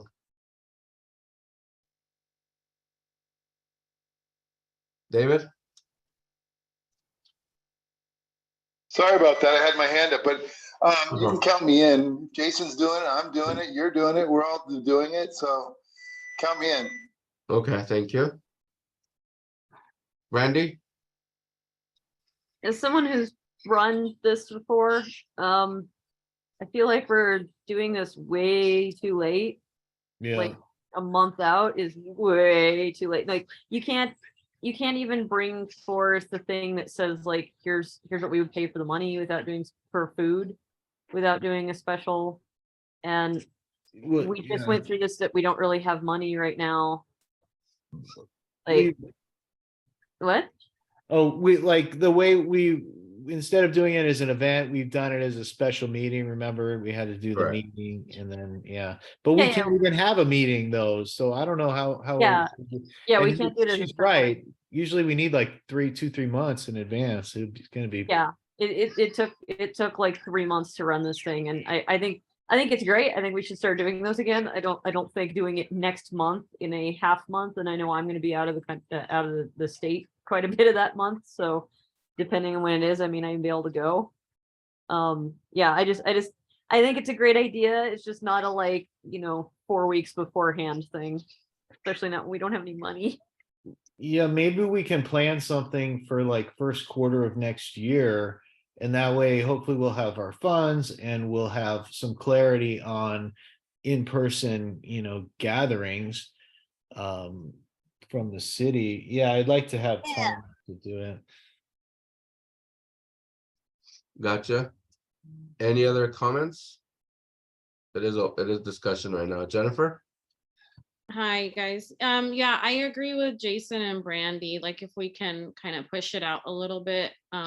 I'd love to attend, but like December for me would be way too soon after having the baby and everything. So I would love for it to be like March or so. I agree. Thanks. Could really do a good spring event, like maybe like an Easter thing or Earth Yeah. Day thing or something. There Let's you go. think of something, yeah. We just need an Easter bunny. There you go. The problem in March is that the weather is very unpredictable. It'd be nice to do something at the park, which would be great. We can have food and like some kind of small event. Would love to do that, but Unpredictable, what are you talking about? It'll be windy and sunny. It'll be windy and sunny. It'll always be windy and sunny. a normal year, yeah, very true. Any other comments or questions or discussion? Voss? Can't hear you, Voss. Yeah, it's a good idea that once we have the rollover, we should plan it at that time. Thank We you. can push it a Especially little bit. Jason and Brandy said it takes about 3 months to plan. So if we're planning on something in March, now is the time to think about it based on what they just said. Yeah, so whenever we plan, we should give 3 months at least to plan and do anything on that. Thank you, David Balin. I'm gonna piggyback off Voss. I think that's a great idea. When we get the rollover money, we can have a rollover party. There you go. And we Okay. can celebrate with the community and invite everybody. So hopefully it'll be around Easter and then we can do a big Easter egg hunt. Oh, that would be awesome. Definitely agree with you there. We could take we can go to one of the, Jason, what's the park? The Tampa Wilbur Park. And we could put eggs, because it's a big park where everybody can, we can put them all up on the top of it and let the kids just go crazy.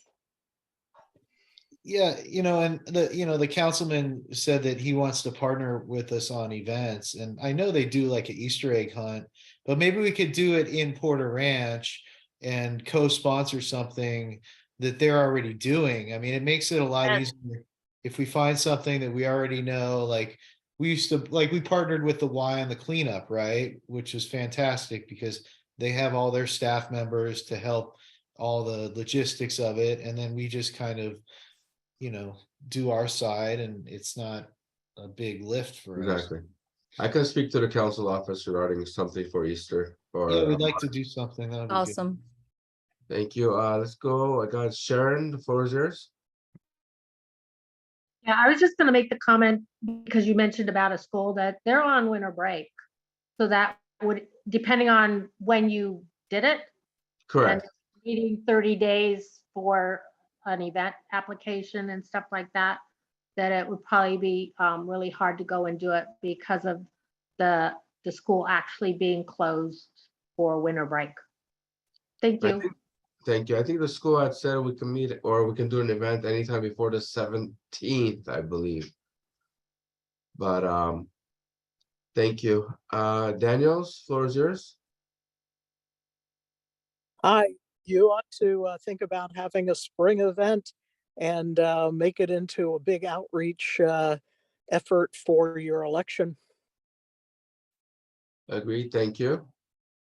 That, for the elections, I see where you're going with that. Okay. Thank you very much, Jason. Just one last thing, if we do, partner with the council office, that saves us all the hassle of dealing with, the COVID protocols. And The permits, the COVID protocol stuff too, because they're doing the event. So they have to handle all that. True. We're just co-sponsoring.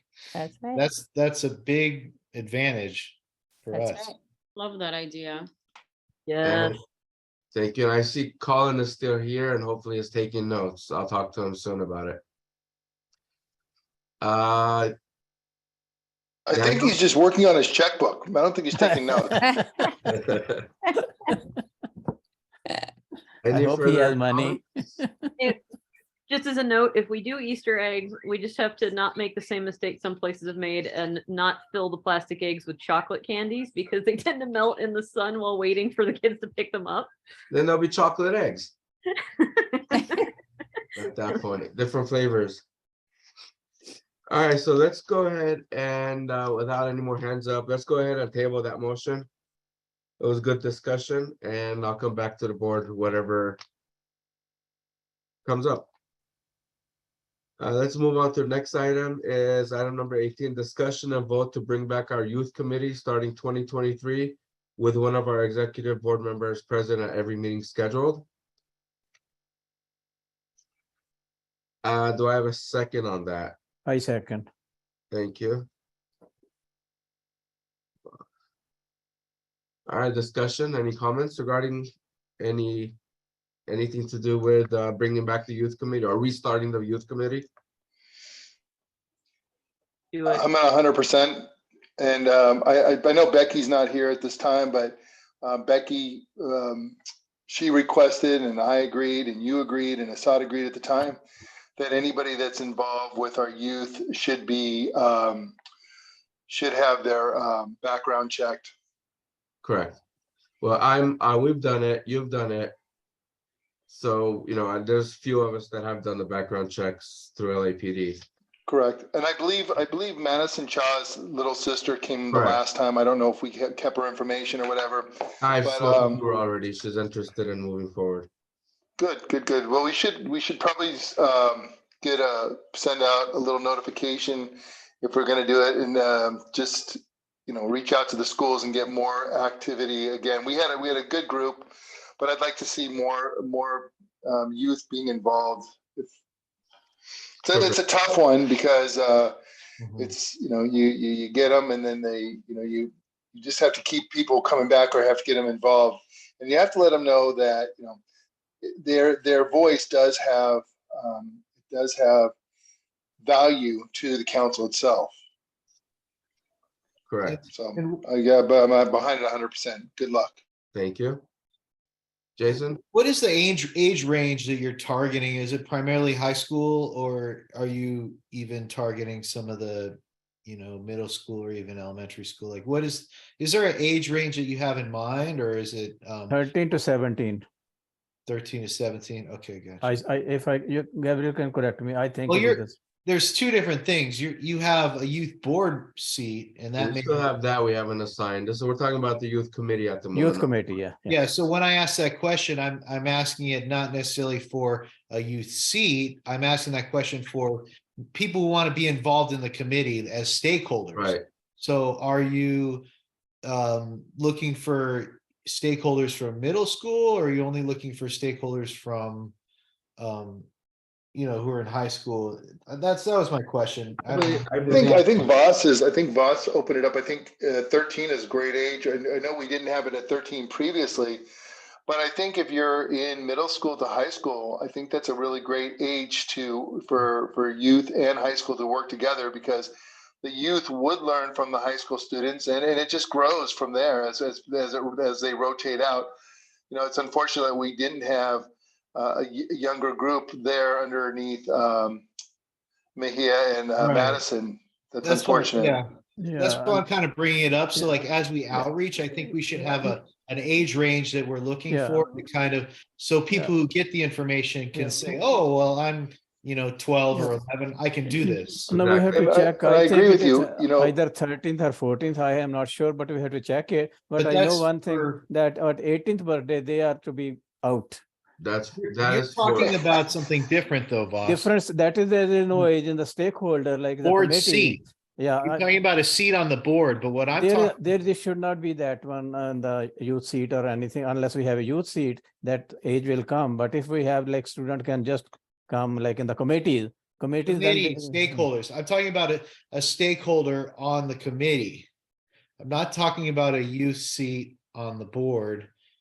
Talking about just coming to the meeting, the youth committee meeting, just to be able to join the meeting. What age group are we targeting for this type of conversation? I think Voss and Gabriel are right. 13, 14 to start to 17, and when you're 18, you've moved on. Most of the time you're going to college anyway.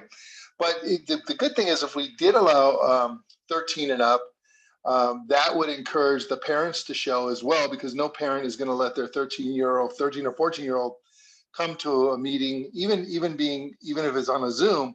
They're going to want to participate. There was numerous times that we had parents that were on the Zoom with their children as well. So, and that if we can get the children and we can get the parents, that's a win-win for the neighborhood council. Thank you. So we have to Thank check you. if it is 13th or 14th. I'm not sure at this time, but 14th, I'm sure. I'm not sure about 13th at this time. Thank you, boss. You're welcome. Any other comments?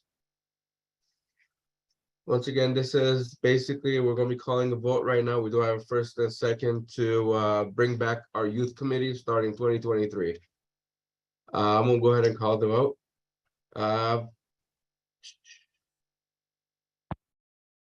Dr. Bright can't vote still on this one either, right? Ineligible. No. David Balin?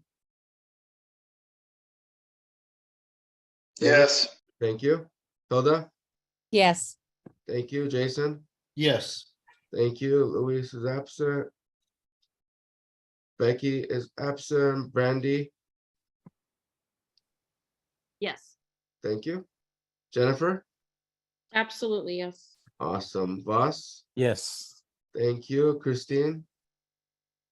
Absent. And Gabriel, yes, and motion passes. So we'll move forward. We'll discuss this further and set up the youth committee. And then once we set up the youth committee, I think we should definitely start discussing the youth chair soon after. Gabriel, Yes, sir. before you move on, you should probably inquire who would like to be there to supervise the youth committee. Maybe, I don't know. I know Hilda's very, very busy, but she oversees the education. But I mean, that's something you should be thinking about before you want to establish a youth committee. It does take a lot of time to deal with the youth as well. Just a thought. Definitely. I was thinking that as long as there's a board member there present that's qualified, it should be fine. Doesn't have to be the same board member. What are your thoughts on that, David? No, I agree, but they definitely need a peer to, to be able to look to. When we ran ours, we basically turned it over to, we just basically overlooked it. We let them run their own meetings, and that was the beauty of it. Even when we were in front of Scott Schmerelson, they were so impressed with the youth running their own meeting. So we were just there to oversee, to make sure that they stayed within the boundaries and did what they wanted to do. So it's pretty simple. Thank you, David. Believe it or not, our youth are extremely brilliant. So good to know. Definitely, I agree. Assad, you have a question? Assad, floor is yours. Thank you, Mr. President. Yes, to echo on what David was saying, I think it's about time we revive the youth committee. I mean, David, myself, and Jason, we were mentoring them. We were helping them. And believe it or not, the way they conducted the meetings, they were highly on the top level professional. They achieved a lot of goals, and it's a great launching pad for them to be ready for the next levels of being involved on the neighborhood council level, the assembly, Congress, even the presidency and all that. And I think you would need to have really the same system, in my opinion, in which you have designated board members dealing with them, and make sure to get all the background check and all that. But I'm totally for it, and it's about time to get the youth committee going, because it's been dormant for a while. Correct. Thank you, Assad. All right. Let's move on to the next item. I want to make up, let me put it on the screen real quick. All right, I want to make a motion to approve the September 2022 MER. Do I have a second? I'll second it, Jason. Jason, thank you. Any questions or comments? You can see the budget, actually, it's easier to see it on here.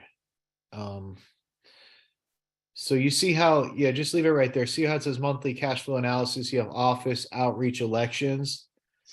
It's all lumped in together. So actually we're on track. Yeah, so we're tracking pretty within budget on our expenditures for the office, outreach, and elections.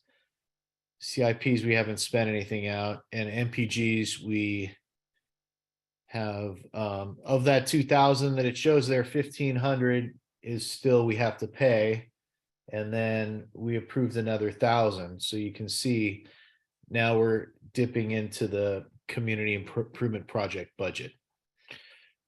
This was all reallocated, but it hasn't been applied yet because it was with the rollover funds. So you can keep going down.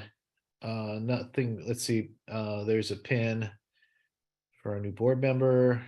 We have the advertising with Chatsworth, and then 428 for Wendy, YMCA 1,000, and that's about it. Oh, outstanding, Wendy and Wendy. So we're tracking a little over $400 a month with Wendy Moore. So that's a lot of our expenditures for outreach. But it goes under office, actually. That's about it. And I don't see any raised hands. I'll call the vote. Dr. Bright is ineligible. David Balin? Yes. Thank you, Hilda. Yes. Thank you, Jason. Yes. Thank you, Louis. Absent. Becky is absent. Brandy? Yes.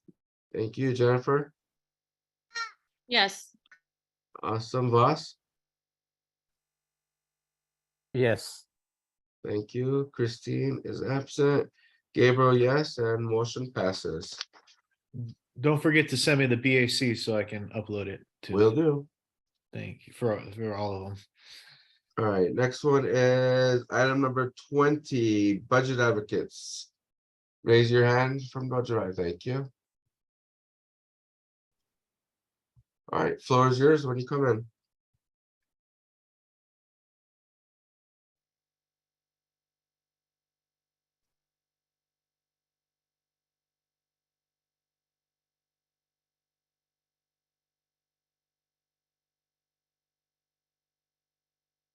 It was nice. It was nice that, thank you very much. It was nice of you to put me in the panelists, but it wasn't necessary. I'll make this quite short. The budget advocates are continuing to develop their meetings and establish the meetings for the year. And if anybody is interested in doing that, that's the main thing here. We would love to have you participate. I know Jason has before, and we certainly encourage anyone who wants to participate in any of these meetings to let us know, and we'll be happy to bring you in. There is no other real important news that I can think of offhand.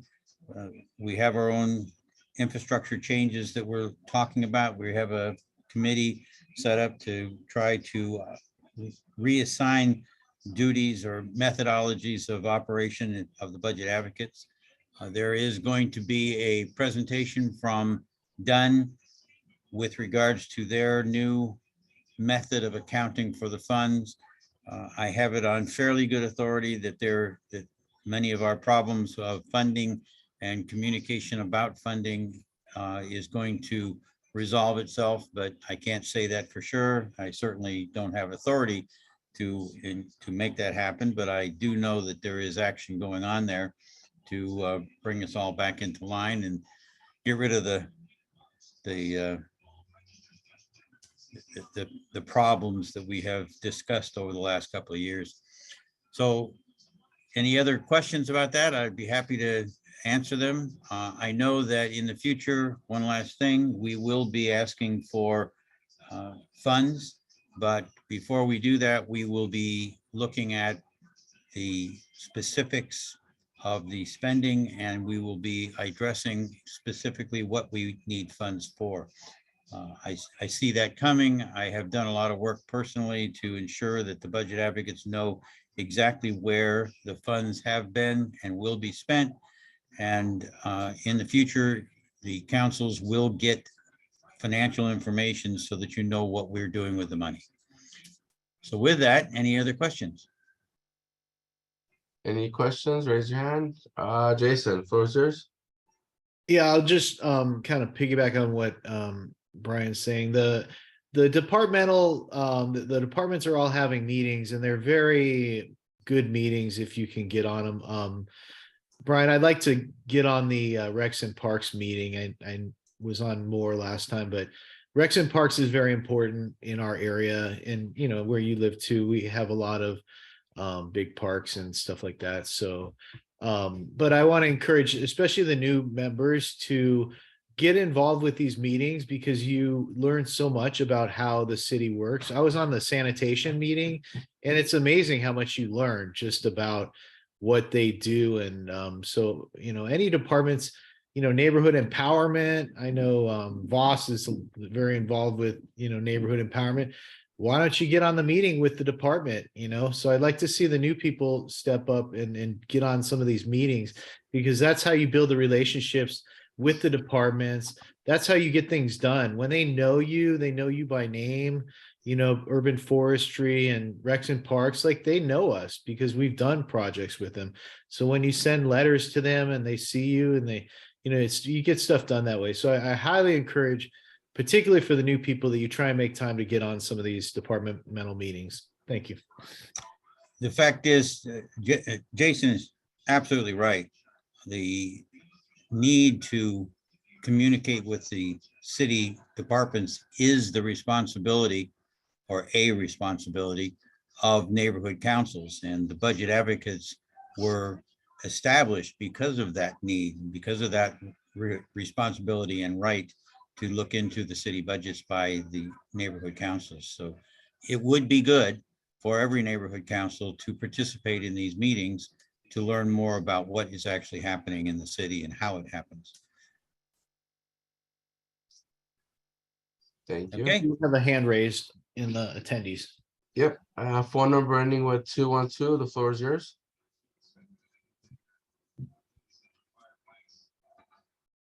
We hear you. Hello, can you hear me? Yes, sir. Okay. Hi, it's Glenn Bailey joining by phone. First of all, I want to acknowledge Brian's work in reconciling years of financial records, budget advocate. That's important because so many of the neighborhood councils contributed money and et cetera. So public thanks to Brian.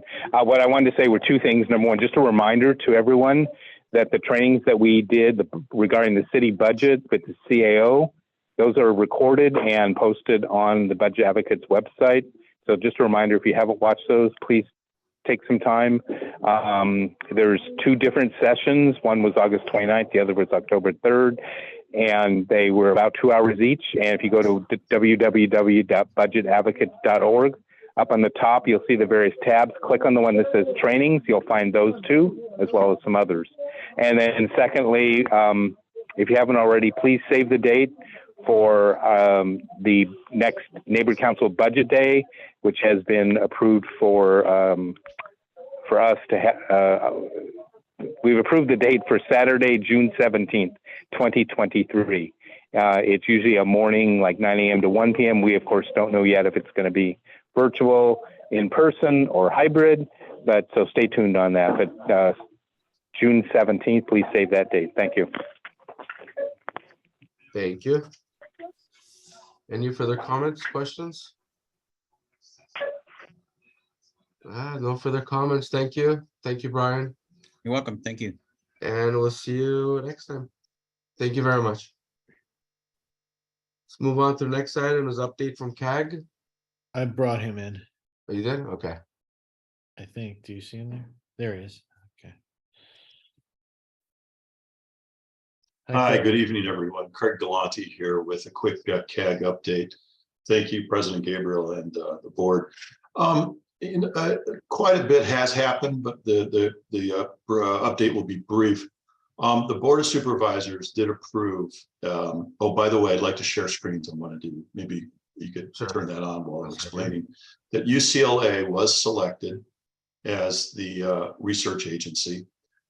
Quite disappointingly, they did a national search and only two academic institutions bid for the RFP, which was, to remind everyone, up to $25 million over multiple years, at least 3, extending on to potentially up to 10. So the CAG really wanted an outdoor, out-of-state entity, Colorado or University of New York, or NYC or somebody like that, or Columbia. But anyway, it's going to be UCLA. There are some individuals that have been involved in the blowout evaluation from the very beginning, so they're coming into it with a knowledge base. The other thing I want to mention is clinical will be part of the study, and as you know, the CAG fought vehemently for that to be a primarily clinically based investigation. We do not believe, and the information we have is rather sketchy, that clinical will be part of it, but it does not appear to be a primary driver of the study. And those were our wishes, the CAG's wishes, along with 7 of the adjacent NCs adjacent to the Aliso Canyon facility. So we're hoping that there will be a briefing by UCLA with the communities. So that's really all I have for right now on the study. Are there any questions? If not, I want to share something that a study that recently came out. No, I got a quick question. Please. I was contacted by DPH Radiation Testing. They were going to do a meeting this month. They postponed it next month, and I have not heard back from them since I've been calling them back. Have you heard anything more regarding December 7th? No. Anything more than I do?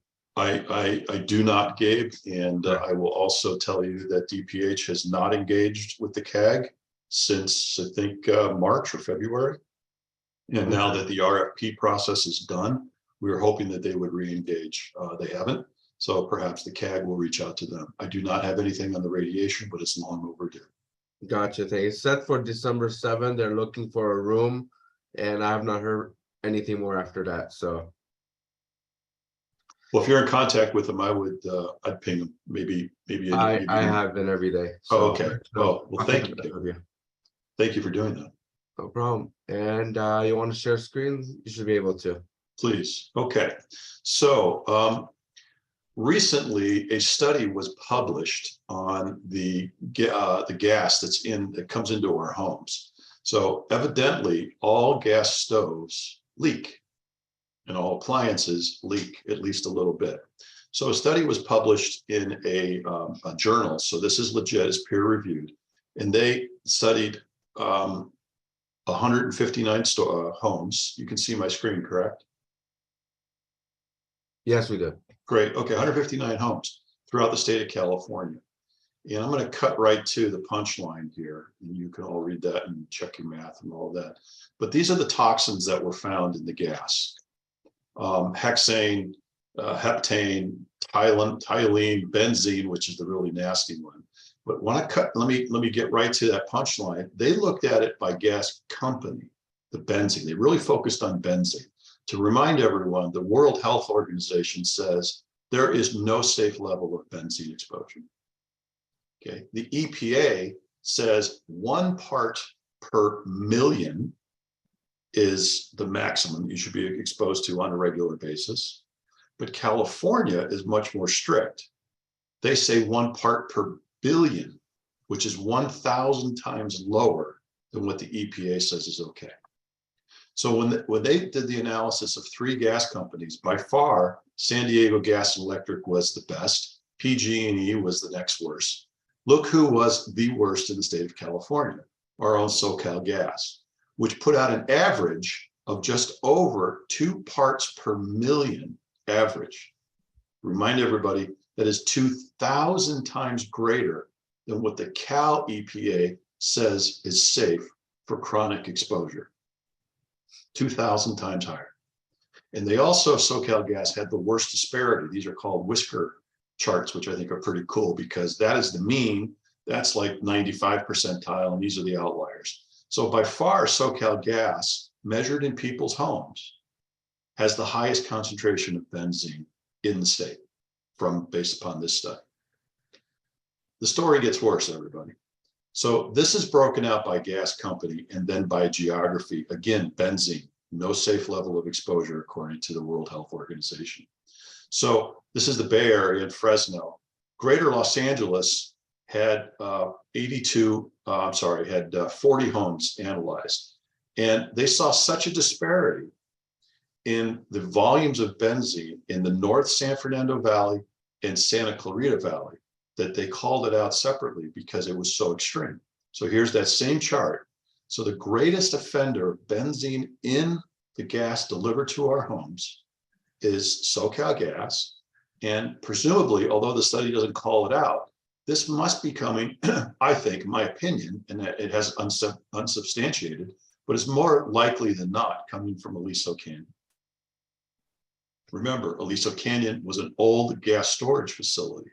So not only is the incoming gas that we get from Canada and New Mexico and et cetera have benzene in it, which we know through depositions that were done during the legal battle, but then it is mixed in with our subterranean old gas deposits, and up comes the crude oil and the benzene that comes along with it, and that gets plumbed right to our homes. So we are hoping, we haven't confirmed this, we are hoping that this sort of research is part of the health study now that we're 7 years out from the blowout. But I want to make sure everybody's aware of this, and I'm going to put a link to the study in the Q&A so that you can access it on your own. But this is serious stuff. And this, like I said from the very beginning, this was published in this magazine, in this journal, I should say, and it was peer reviewed. That's my update. I'm happy to answer any questions anyone might have. Thank you. I do have any question from the panelists? All right, Patty, floor is yours. Thank you. Yeah, I attended 2 workshops about this, one from Food and Water Watch and one from PSE, the scientists themselves who conducted these surveys. And just to add to Craig, the point about the San Diego Gas and Electric, they get their gas, their customers get their gas via pipeline and doesn't come from any underground storage facilities, unlike Aliso. And so we're thinking that that might be the variable here, that we're getting gas from these oil wells as repurposed oil wells, as Craig said. San Diego is not. They're getting it pipeline from wherever out-of-state sources directly. Something important to know. Thank you. Thank you. Thanks, Patty. Good point. Any other comments, questions? Then I got one from Jason. Floor is yours. Oh, Craig, do you know who the other, you said there were 2 people that applied for the RFP. Do you know it was UCLA, and do you know who the other one was?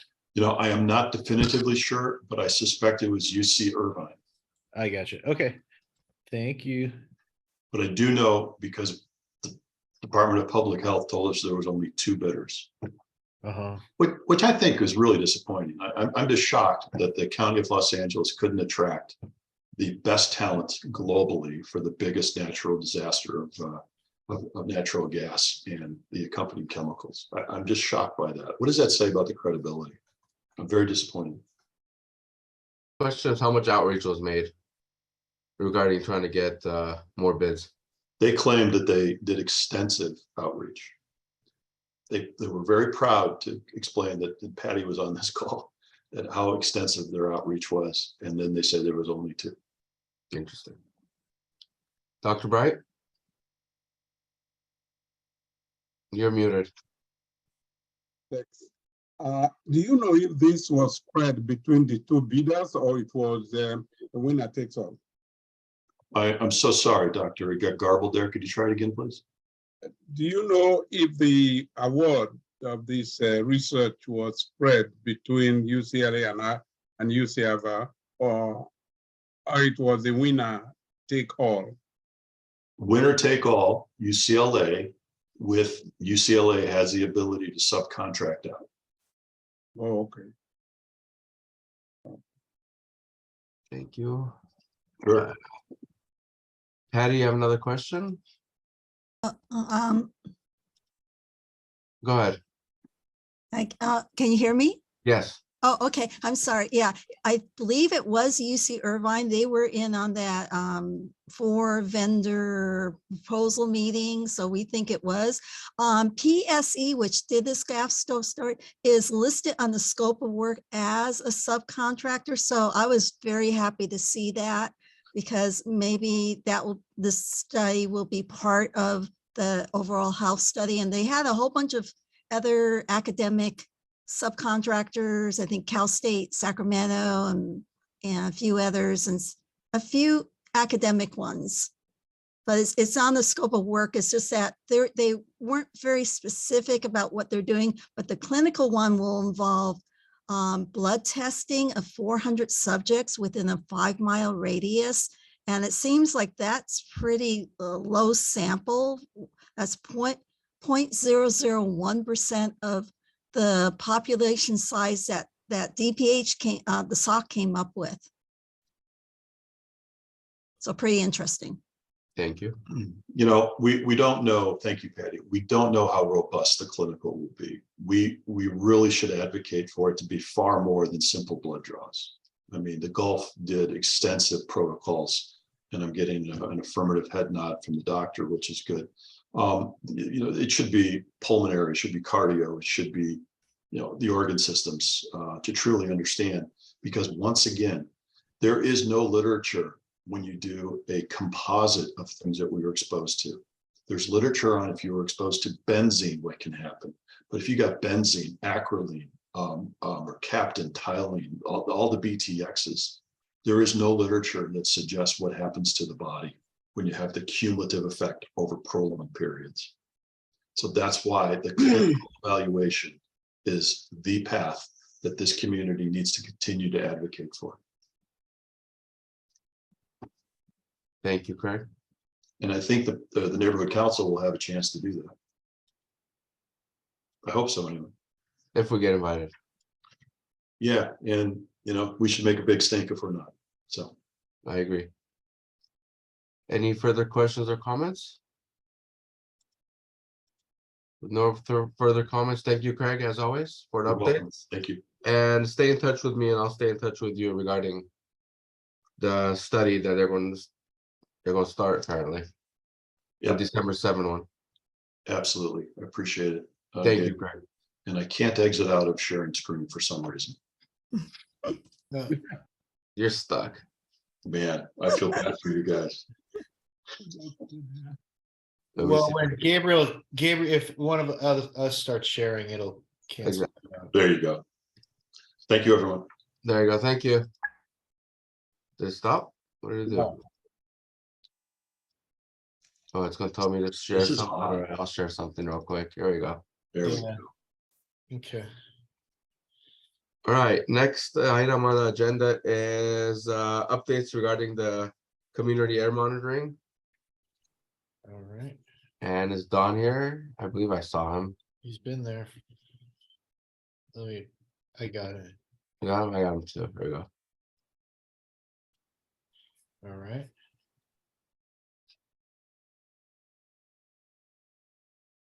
Don, the floor is yours.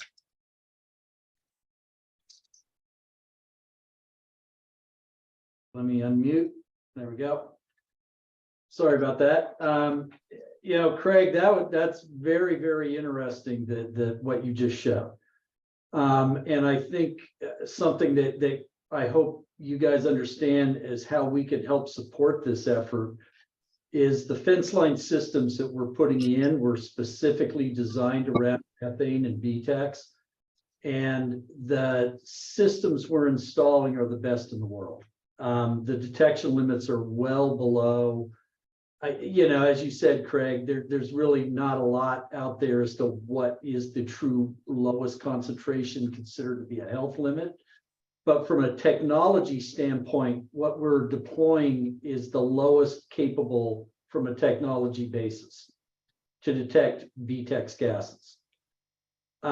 We've actually got two of the monitoring, the BTEX systems. We have two systems already installed at Porter Ranch now. One of them is actually at its permanent location at the fire department. It's collecting data. Everything else, we're just, you know, working through the permit processes and scheduling electricians, all the different things, you know, we have all the structures already ordered. We're building them. They've been delivered.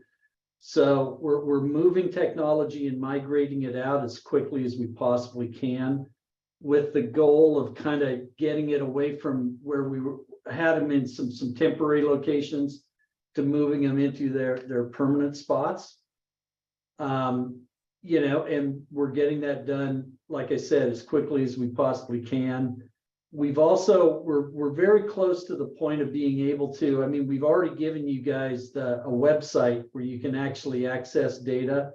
We're now migrating towards an actual app that goes onto your phone, and we'll be probably releasing that at the next couple weeks. And then that will also include the ability to, if anybody in the community is in a certain area and they smell something, can actually register that as a logged event that the rest of the community can share that information with. So we're moving fast as we can to get this stuff out and, you know, get it all up there. And like I said, I mean, it's really kind of the best of the best technologies these days. You know, I always use these meetings as my next starting point to kind of, you know, milestone to where we can be with this project. And I was hoping maybe, is there any way we can interact sometime in December to give updates to the community as to where we are? Because the other thing I want to start doing is sharing data, getting the data to everybody, getting everybody to review it and kind of getting up to speed about what we're seeing and how it all works. I really don't want to wait till January. You know, this is just too important a thing to communicate to you guys. Don, you can actually always email us and I can get the information out in newsletters as well. Okay. So if there's any information you have that's important, always drop me an email. Okay. Or call me, and Okay. we'll make sure to get the information out on our website, newsletters, or whatever, you know, depending on the urgency of the information. Yeah, I mean, what we do with a lot of other things, a lot of other communities we work with, we put together kind of these groups where we meet on fixed schedules to just look at the data each week. And you know, it's kind of everybody's obviously welcome. We go through the data, we show everybody what's going on, how they might be impacted, and, you know, clues as to what we think may be happening. And I really want to get you guys involved in doing that. We're doing it with a community down in Irvine, California. We're doing it up in Benicia, which is a community up in the Bay Area. And we just, you know, basically have an open weekly meeting where people just kind of dial in And we just, like I said, we just go through everything that's been, we've learned the past week. It's very informative.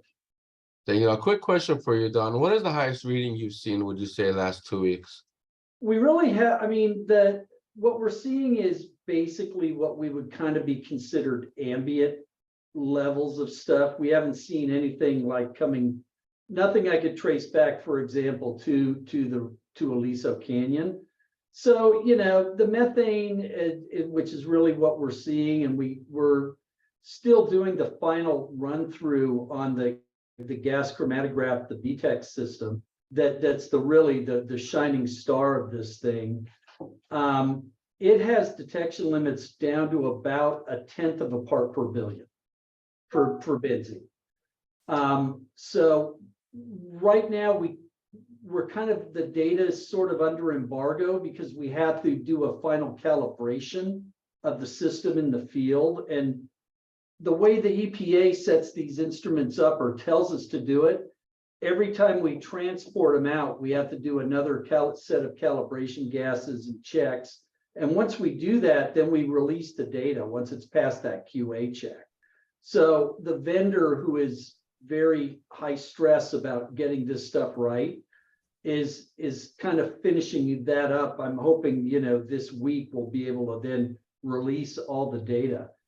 But we'll see it at ambient levels. At those concentrations, it's in the atmosphere, and will be quantifiable.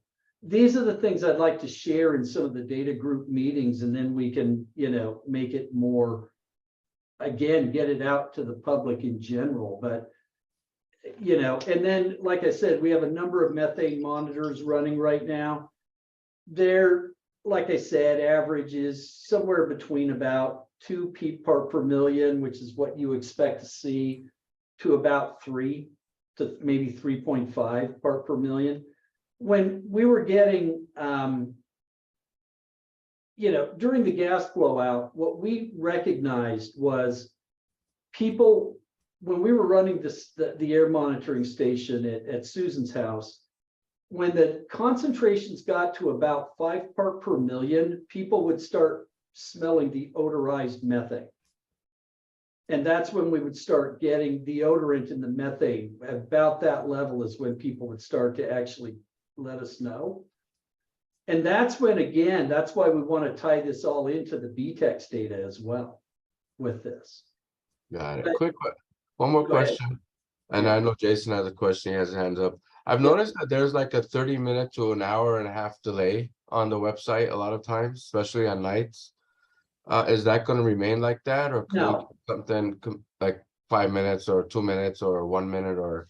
Again, the problem that, so there shouldn't be any kind of that much of a data lag, period. Okay, we'll fix that. Normally, the most data lag you would get is about 5 to 10 minutes. And the problem is just, it's the internet. The internet isn't really designed to do things super quickly. And we collect data for 5 minutes.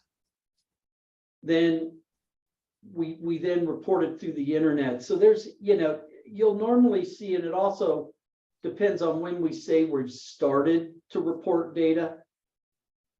So is it, we'll get all that fixed. Gotcha. Thank for you. sure. Jason? Okay, are you able to find historical data? Because, for example, like I smelled something this morning. I haven't smelt anything for months and months and months, but this morning I smelled something, and I was just wondering, because I wasn't around the computer, but one of the challenges is like, can I go back and see what the readings were for a particular area, let's say throughout the day, or Yes. Yes. so Yeah. like, I guess the thing that you could help us with is like, every time you come in, being that this is new, if you could pull up the website, we'll let you share screen. Like, I found the website, I'm here now. I found it through Google. I see you're on the old site, which is good. But if you could show all of us so we know how to get on there. Yep. Maybe we can put a link on our website and kind of walk us through each of the ones. So like when you do your updates to our board, if you could just do that, that'd be Absolutely. great. And then maybe as far as December, I was looking at the calendar, we're getting into Christmas and all that, but we would normally meet on the 14th, but maybe we can do like a special meeting. I don't know what you think about that, Gabe, but maybe like on the 7th, if we meet like December 7th, it's not a bad idea to have a short meeting in December. Because just to kind of continue our operations, it becomes a little problematic when we delay because we have things we have to upload into the system to keep our funding on track. So I would suggest maybe having just a quick meeting, maybe move it up earlier in December so it's more like we get it out of the way kind of thing. But anyways, that's all. I just would like you to kind of share navigating the website, how to get there, and then sharing how to pull data because we don't know how to do all that stuff. Yeah. And the other thing I'd like to do, if we could get that meeting is like today, when you smelled something, we've set this up. This site is actually designed. We understand that 80% or we're assuming 80% of the interaction is actually going to be phone-based. So if you had your phone there, what you can do is actually I've actually got the app on my phone. I'm testing it. I'm one of the beta testers. And I can just push a button and the whole thing shows up right there. And I can also log a complaint. Yeah, if you kind of walk us through it, I think that Oh, would yeah. help a lot because Yes. it's not that simple. When I went on there, I was like, okay. No, but and again, we're making it really simple, especially for the phone app version of the system of the website. I'd like to be able to pull data from because Yes. Gabriel's asking for the last 2 weeks. So you can see what he's looking for. I would be looking for something just for the last day at Yep. a specific site, So anyways, Yep. we'll work on it. Thank you for the report. Thank you. I have a Hilda? question. Yeah, I want to know how far back you can go with this data. Well, we started putting in we started, I believe, in September installing systems. And so we have data back to there. And then, we actually have data which we can make available to everybody all the way back to the original blowout. Only, What's that? only, not prior to that. No. Because has been going on for a long, long time. We just discovered it Sure. at the blowout.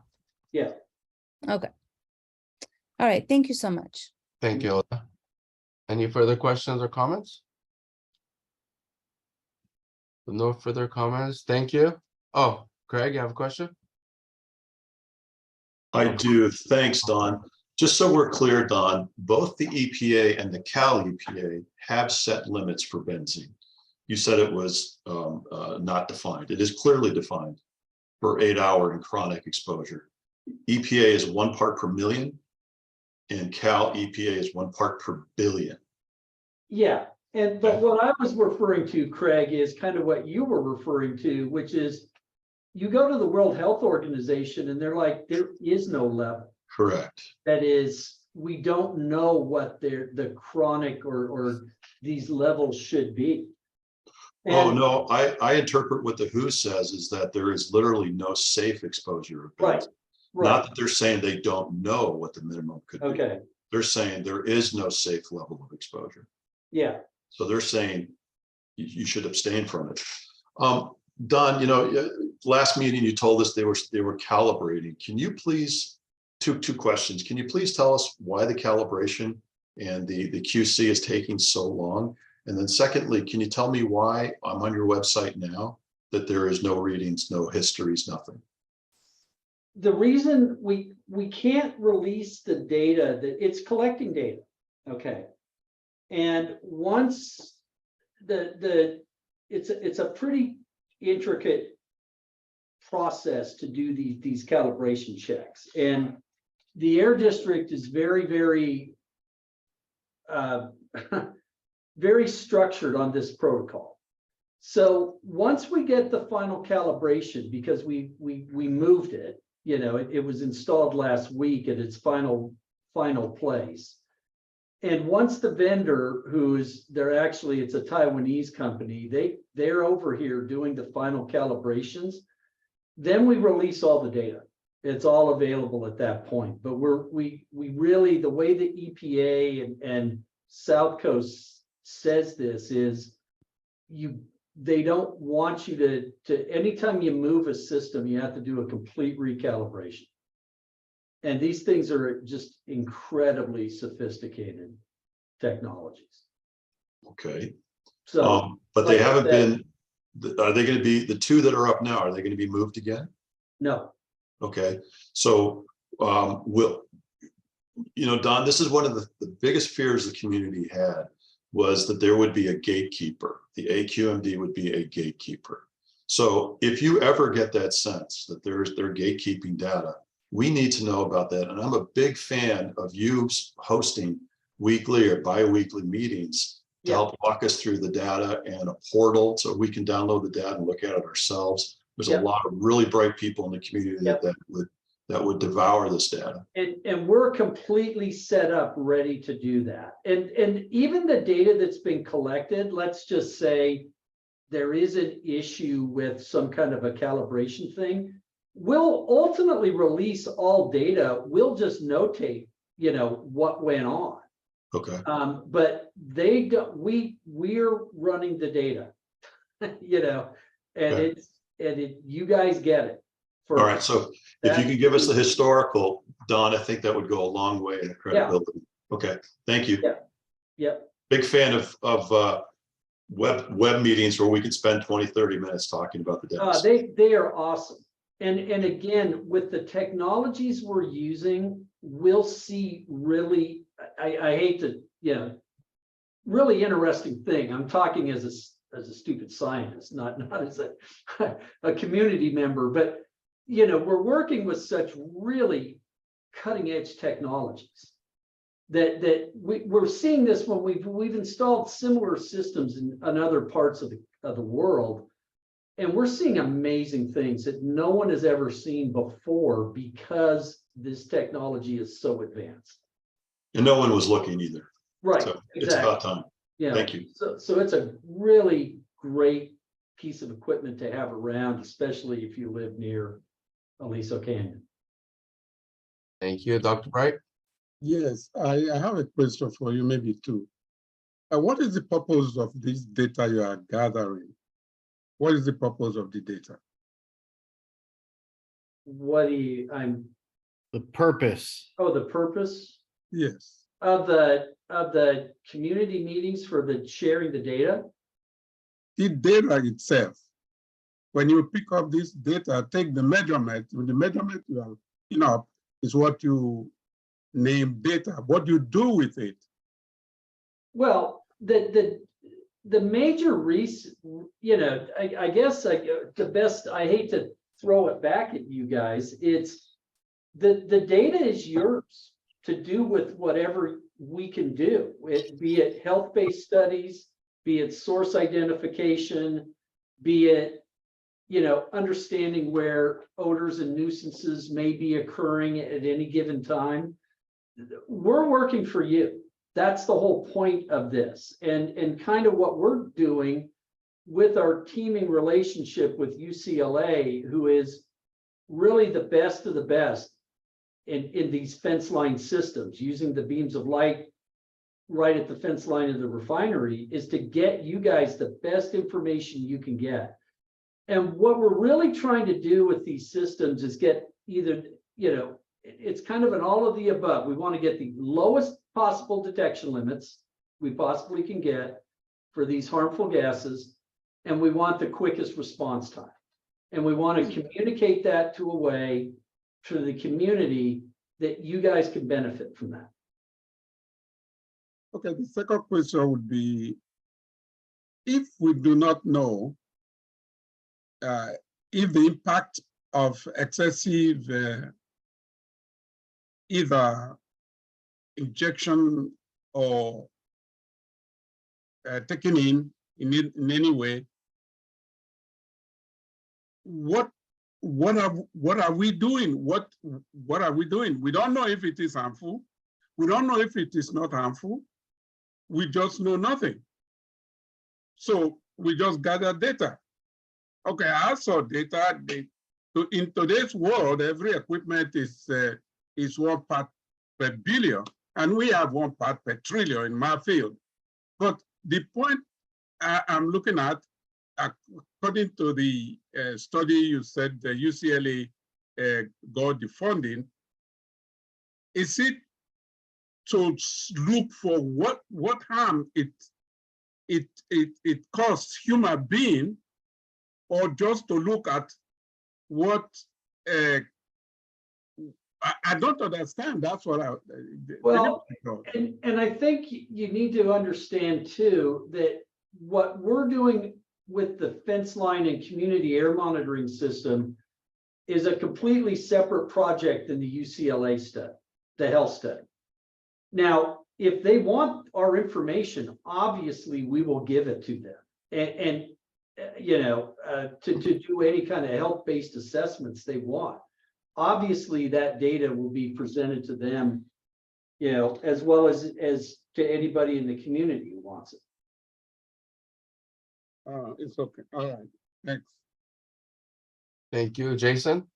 Yeah, Don, so are we able to see the because I was trying to look and see, it looks like it's just instantaneous readings are on 2 locations. That's what we have on the portal, right? Yeah, right now. That's about to be expanded. Okay, yeah, so hopefully we'll be able to look like back, you know, for the day, for the Yep. week, for the, Yes. okay, cool. Yeah, we do the historical trends all the time. Yeah, I think that would be helpful. And you know, I was thinking of something. Maybe if we do a meeting, just like it doesn't necessarily have to be all of the board, but if you do a YouTube video and record the Zoom meeting, then you can share screen and you can, you know, click on everything and pull the charts and then explain it all in a video. And then Gabriel can post it to our website and email it out to all of you know, our stakeholders. I think that would be the most beneficial way of getting the data out to the community. Sure. You could do it like maybe every week, every 2 weeks, every month, whatever we decide or you decide is you know, the most helpful. But I think maybe we can start every week for now, and then I don't know, just YouTube was my main. Yeah, we actually do. We started this little project probably about 9 months ago. We just every Thursday at 8 o'clock in the morning, we have what's called the Data Geek meeting. And it's just a kind of an open forum for the different communities we work with to go through different data events. And certainly I want to bring you guys into that. And then what we can also record those sessions as well as training videos and make them available. Yes. I was going to say most exactly what Jason important measure of success is you guys using this data in a Yeah. constructive way. That's the only measure of success I consider to be important here. Well, we gotta be able to see it and we gotta get it out to the people. So we'll work on that. Sounds good. Awesome. Thank you, Jason. David Balin. Hey, good evening. So Don, let's roll back a little bit. First off, it hasn't really been 9 months. We've been working on this for years. So let's be straight about that. We're tired. But I'm going off of what Craig was saying. So am I under the understanding that we're not receiving all the up-to-date information at this time, and we're kind of holding back, just trying to disseminate how or what we're going to be getting? Or I could be clarified on that, please. No, again, all of the data that's gone through the validation processes for real time are now available. And we just keep migrating more and more systems as that process gets done. And all of the data is still historically there. So once we get the final, like I said, once this company, Tricorntech, signs off on their gas chromatographs, which was installed at the fire station, all of the data that's been collected to date is then made available to the community. And going forward, it's all available, period. I mean, Okay. the whole point is we don't want to install systems and then have bad data. You know, there's a trial period where you do. But final I think the community would understand a trial period if they were able to come along on the journey as we are trying, because we can see where there's success and failure during the trial periods. So I think that's where a lot of people are kind of going, hey, we want to still be part of this. Let us come along on the journey. We want to see what we're seeing, because let me tell you something, there's a lot of people that are in this community that are quite brilliant, that would probably give you the feedback that you're needing to move forward. I mean, you know as well as I do, if you weren't getting the integral part of the Porter Ranch Neighborhood Council, we wouldn't be sitting here talking today. So, I mean, I think we really need to be part of this journey, so we need to open it up more, Don. Well, that's why I want to find a way to get more frequent meetings set up with you guys. I mean, Well, I think that goes to where Jason's saying, you could be the YouTube Don. Oh God. You would like it.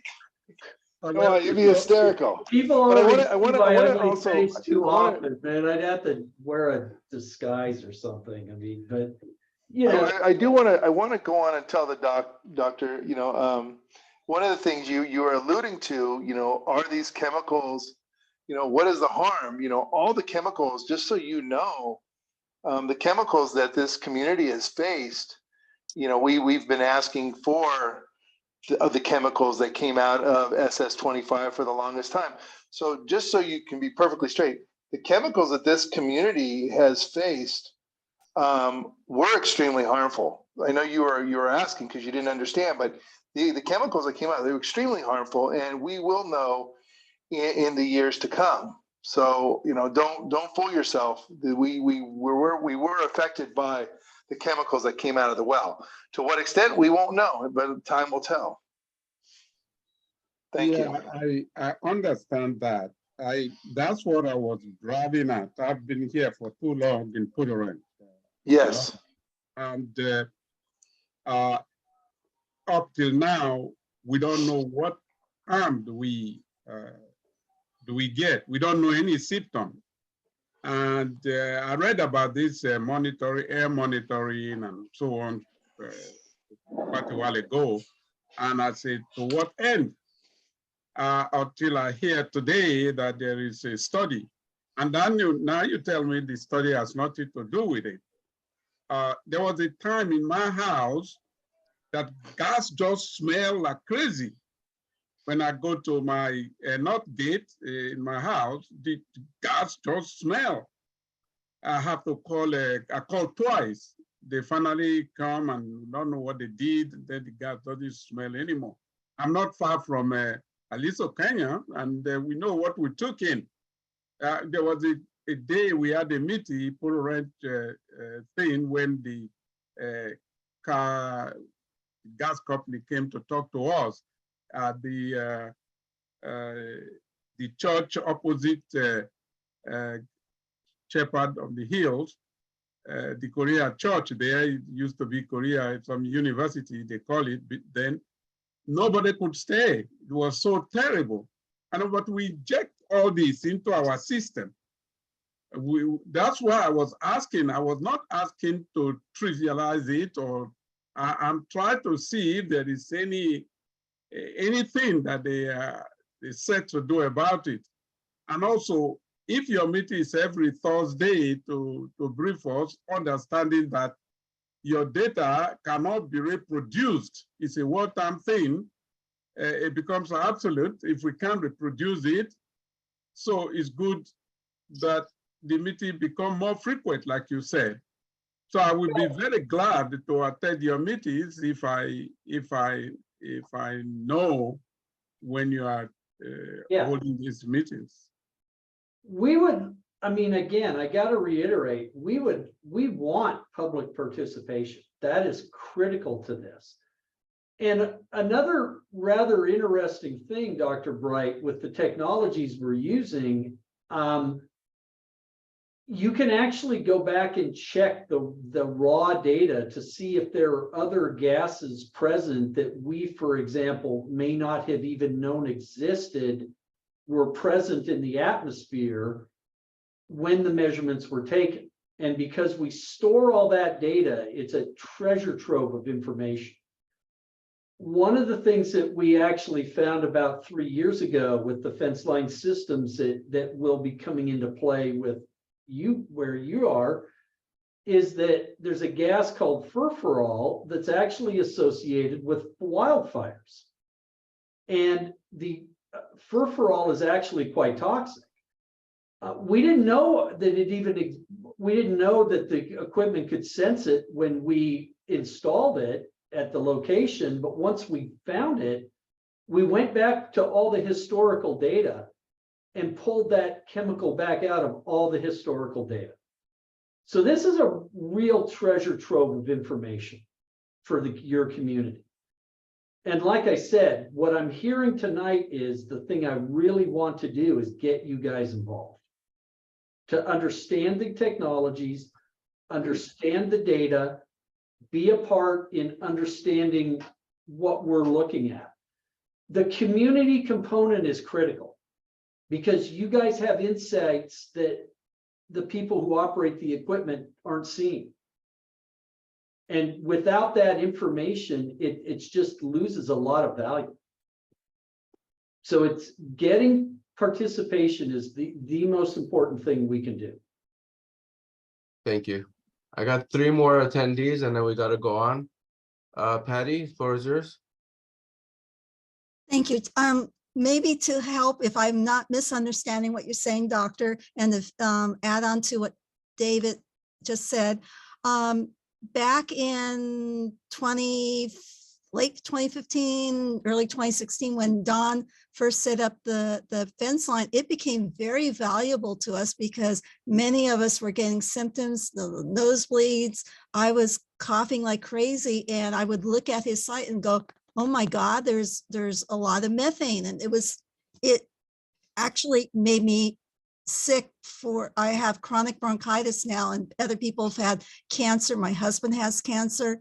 So many things, but the methane wasn't causing things like the cancer. And as David said, we've been asking for this list since 2016 at town hall with DPH, and they were saying, oh, we can't get it, or we would like to have it. And when I got on the CAG, that was one of the things that we said from our very first meeting with DPH. We need to have that list. You need to subpoena that list.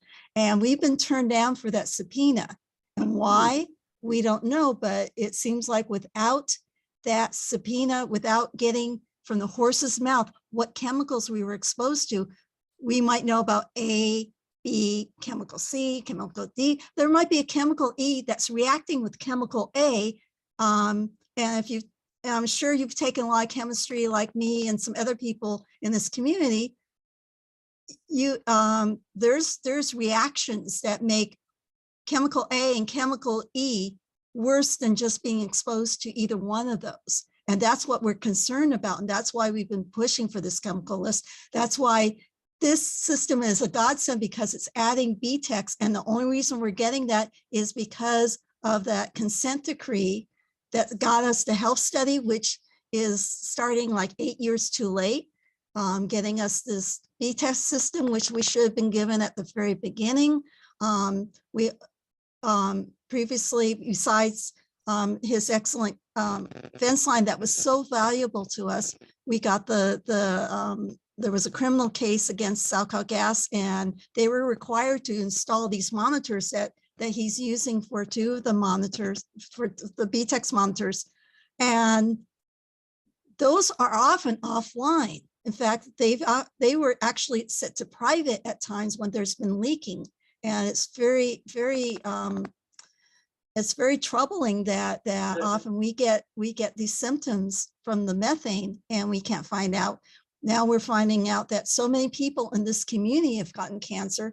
Those of us who've been involved with the health study, getting that going, we keep getting emails and messages on Facebook from people who they just found out that they've been diagnosed with multiple myeloma, or their family member has lymphoma, like my husband does, that there's so many cases of cancer going on in this neighborhood. We're a cancer cluster, and we need to have this information, and hopefully UCLA will get this information from Don to help them, because we're starting off with no information from 2015 in terms of BTEX. And that's because of people like DPH, who they're toxicologists who wouldn't test us. And I'm sorry if I sound mad, but it really is infuriating that and sad that our community has been treated this way.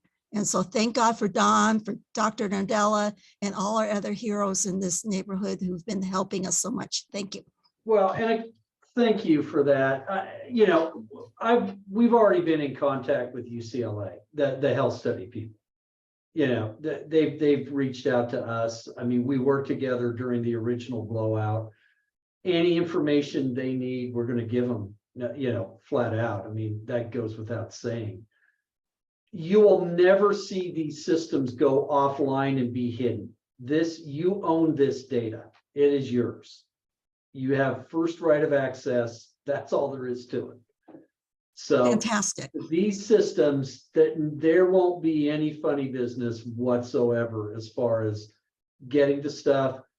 We'll be absolutely upfront, happy to send you all the raw data, and happily put ourselves out to be checked and challenged. I'd love to hear about this other chemical too, that this is the first I'm hearing about it. Yeah, furfural, I mean, and that happened right in the middle of the wildfires. We were actually at a site in California in 2018. And this gas showed up in the data, and it's like, what is it? And we realized it's furfural, which again is quite harmful. Yeah. And there's really no other way of detecting it in real time except for the types of technologies that we're installing at Porter Ranch. Thank you. Thank you. Let's go to John and Michelle Hales. Floor is yours. Thank you. Are you there? Sorry. John?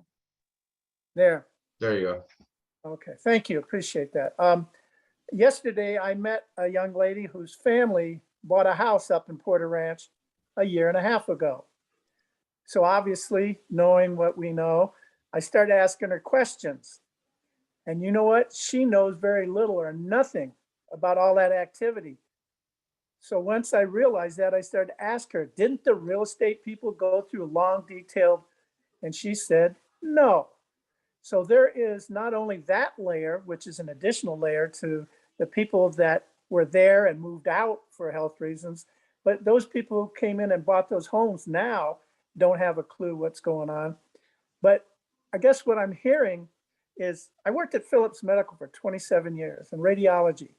And what I'm hearing is something in medical that they just say, you're not answering the question. Thank you. Thank you, John. Brian Allen?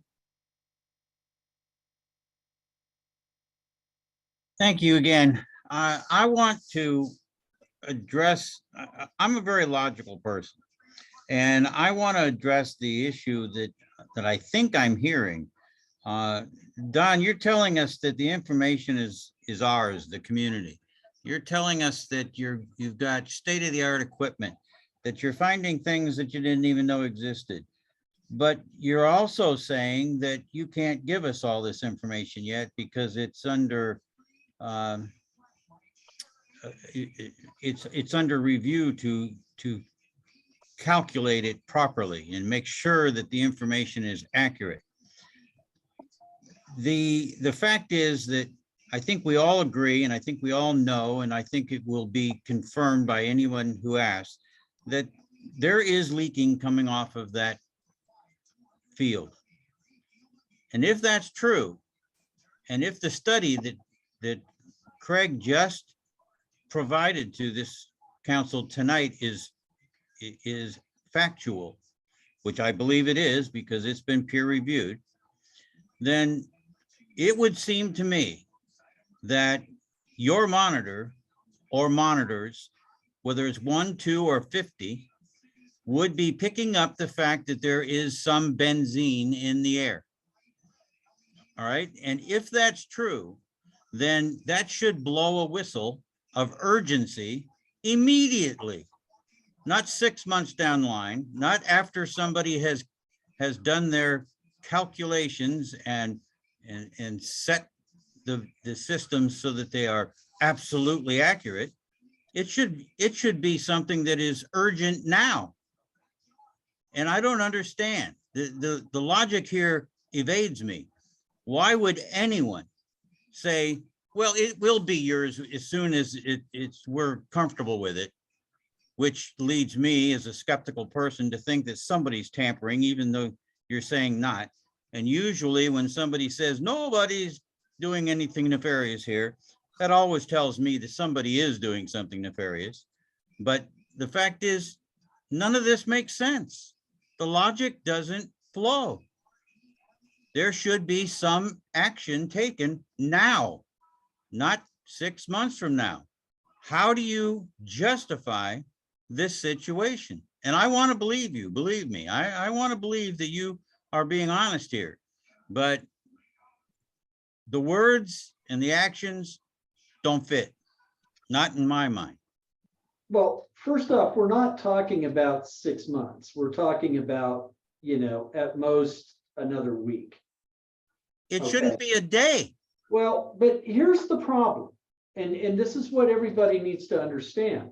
What if during a test run, an electrical blip occurs and that instrument all of a sudden shows 85 ppb of benzene? It's not real data. But if it goes out to the public and the public doesn't understand it's not real data, then they are going to get concerned about something that wasn't an actual detection. It was an electrical blip that then gets dealt with by just, putting in an uninterruptible power supply or something like that. How long have you been monitoring now? Well, the BTEC systems, which we're referring to here, the ones that are super accurate were put in last week. So you've only had a week of data. No, we've been running data for months for methane and things like that. And that is actually on the website. So you have not been able to detect benzene for anything more than a week, if that, right? Using the latest versions and the best of the best of these gas chromatographs. And I mean, we had to get them in, we had to get them put together, we had to take them down. We've spent time at South Coast. The Air Quality Management District is very procedure oriented. And we spent a great deal of time there testing the systems to their satisfaction. It takes time to do all this. Let me make a final statement. I assume that there is leakage out of that field. I assume that the information that we're being given from this last study is accurate.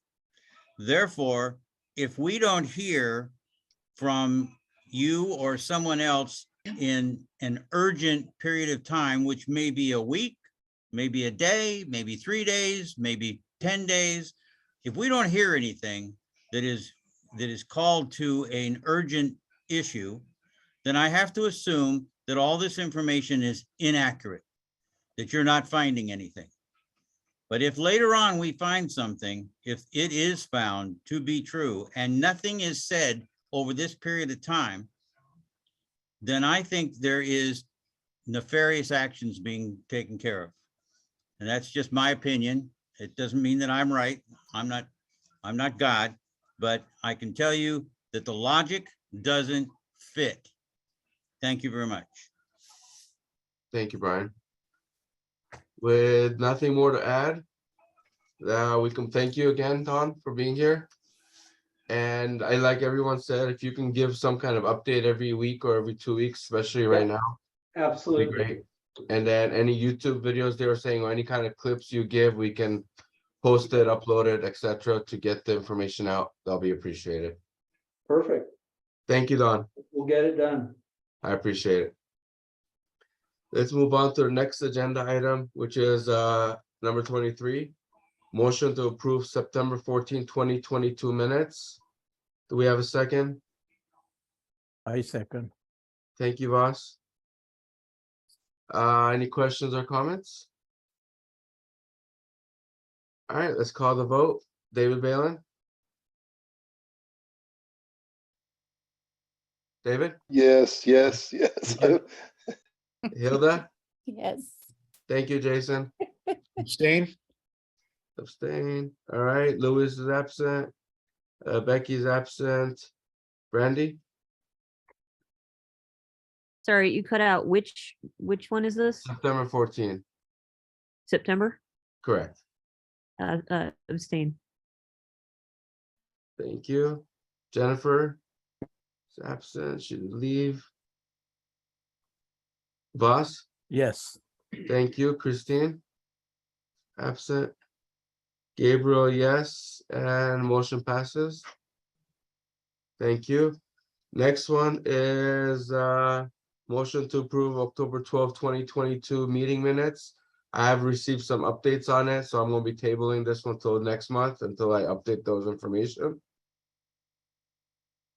Item number 25, updates from board members and committees. Are there any updates from any board member? I do have I have an update that I want Go to for share it. with the board and with the community, Gabriel. Go for it. So I've been aware, it was made aware to me that we're having a big, mail theft in Porter Ranch. There's a crew, and I'd like to share that just so people can be aware that they need to make sure that their mail is removed on a nightly basis. These guys are cleaning people out all throughout Porter Ranch in both parts of Porter Ranch. So just FYI to the community. Thank you. Thank you, David. Great information. Jason? Well, I just wanted to let everybody know that there's a robotics tournament tomorrow, 4 p.m. I think it, or maybe a little later, but it's at Chatsworth High School. It's going to be Castle Bay has 5 teams competing, and it's going to be in Chatsworth High School. Yeah, that's it. Thank you. Was it? Yeah, it is tomorrow. Wow. We're one of the sponsors. I don't think we have Yes. our banner yet, right? We don't have our stand-up thing, but there's going to be 2 more, I think, after that. I think the second of 4 tournaments. You know the time? 4:30. Well, yeah, we get there 4:30 early. starts later than that, but Right. Yeah. Hilda, do we have any updates on the banner? You know, I know the amount that got approved, it's enough. Someone was supposed to design it. And I don't see any designs for me to submit it, or you had another vendor that they could print it as well. So it Correct. doesn't matter who prints it, we just don't have the design yet. Who's designing it? It was Becky and I think Hilda were gonna meet to do it, and Becky said she'd set up something, so I'll reach out to Becky. Okay. I've got stuff I started, but I needed to pass it by everybody, and that Yeah, hasn't I happened see, yet. we need to know the size as well. Like Yeah. whatever you turn in, it has to fit that platform. So Correct. So- we need to work on that. Gabriel, can I pitch my toy drive? Go for it. So I just want to let everyone know that I do host toy drives in my daughter's memory, who I lost at 17. And it's been 15 years, but we've been hosting a toy drive for 12 years already. And that benefits Children's Hospital, Shriner Hospital, Huntington Hospital. CHP comes to my house and picks up toys for children in downtown LA, the Orthopedic Center. And we are going to be heading to Malibu to support Schools on Wheels on December 20. And it's interesting that it falls on the same day that she passed. My daughter passed a few days before Christmas. So, and it has a lot to do with what Don was saying, but we have no proof, obviously, from the benzene. So anyway, I just want to invite everyone to come out and support. We are collecting new unwrapped toys, and the event is going to be the Armenian Center on Chatsworth. And it's December 11 from 10 to 1 o'clock. And after 1, everyone is welcome to join us to follow the truck, which I've already leased or rented for that day, to go to Children's Hospital and pass them down. We don't see any patients, we just pass them down. So it would be nice if you guys are interested, please get a hold of me, and then I'll text you the flyer and come out and support. It's a great cause and just putting a smile on children's faces during this holiday season. Thank you, Hilda. Brandy? Yeah, so 2 things. One, given how things went down tonight with regards to the parade, are we gonna want to have anybody show up in representation at the parade? I don't know if we're even allowed to at this point, but I'll talk to Mike regarding it. Okay, and then I'm not sure who I talked to about this. Maybe it's something I should bring up with Colin and the counsel's office, or maybe it should go through Dunn. But so I went through the certificate update today, and it's like this anti-bullying thing you have to go through, and it says you can either read a thing or go through the video. So not everybody has necessarily seen the video, but I think there's something very problematic in that the end of the video, they're talking about what you can do if you're being bullied, and they say, oh, make sure you talk to somebody. They make the correct statement that if you're being bullied, it's not your fault, it's a flaw in the person bullying you. And then they immediately follow that up by saying, like, well, what can you do if you're being bullied? Well, if you're being bullied because, and then they talk about you having a failure, like you don't know enough about the bylaws, then you can fix that to stop the bullying. And so it's like, they tell you it's not your fault and then immediately victim blame. And that seems like a very bad contradictory message for undermining kind of the entire point of the video. And I feel like somebody should be reviewing that. And I don't know who that would be. I would say maybe Dunn will be right. Raquel, Exactly. Raquel? Go to Raquel. I agree. start there. Brandy, that's a really interesting perception from you, because I remember that, but I did not perceive the same thing you're perceiving. So interesting. Now it makes me want to go back and look at it. Understand? Yeah, I think I just happened to catch it right where I'm like, wait, you're telling us that if we're, because they're not wrong, if you don't know the bylaws or you're doing something else wrong, fix it. But then, like, that's maybe if that was one of other things, but that was basically the thing to do other than tell people that you're being bullied and how to stop it. And it's like, well, that still seems like you're blaming the person being bullied. But I can get why you might not. I feel like somebody should review it. It isn't just me. So maybe you. I think Raquel will reach out too. Thanks, guys. Perfect. Thank you, Brandy. Vas? Yeah, in addition to David's update on mail theft, I want to add that USPS does advise the neighbors, residents to check the mail every day. And also they say that if you are going out of town, you should let your post office know so that they can hold your mail back at the post office and it does not get stolen from your mailbox. Thank you. That's right. Thank you, Vas. You're welcome. David Bailey? I'm going to piggyback on Voss on that. And if you are going out of town, that's a good thing to have your mail held back. But also, If the community is not aware of it, you can contact your police department and let them know that you will be out of town and they will do drive-bys for you. Yes, yes, you are correct. Thank you, boss. You're welcome. Thank you, David. Thank you, boss. With no further questions, next meeting is scheduled for January 11th, 2023. And let's adjourn at 9:25 p.m. Thank you, everyone. Thank you. And happy Thank you. holidays. Happy Thank you. holidays to you all. And Good if there's night. any updates, I will update. Congratulations, Dr. Bragg. Eric, Congratulations, doctor. Hey, Congratulations, Congrats. Doctor. Thank you. Congrats. thank you. Gabriel, Yes, sir. what do we do with the rest of our night? We're done early. Let's party. Pizza Go to night. bed. Good night, everybody. Pizza night. Take care. Talk to you soon. Okay. Bye-bye. Oh, Thank you. You stay safe. Thank You you. bye. Okay, bye.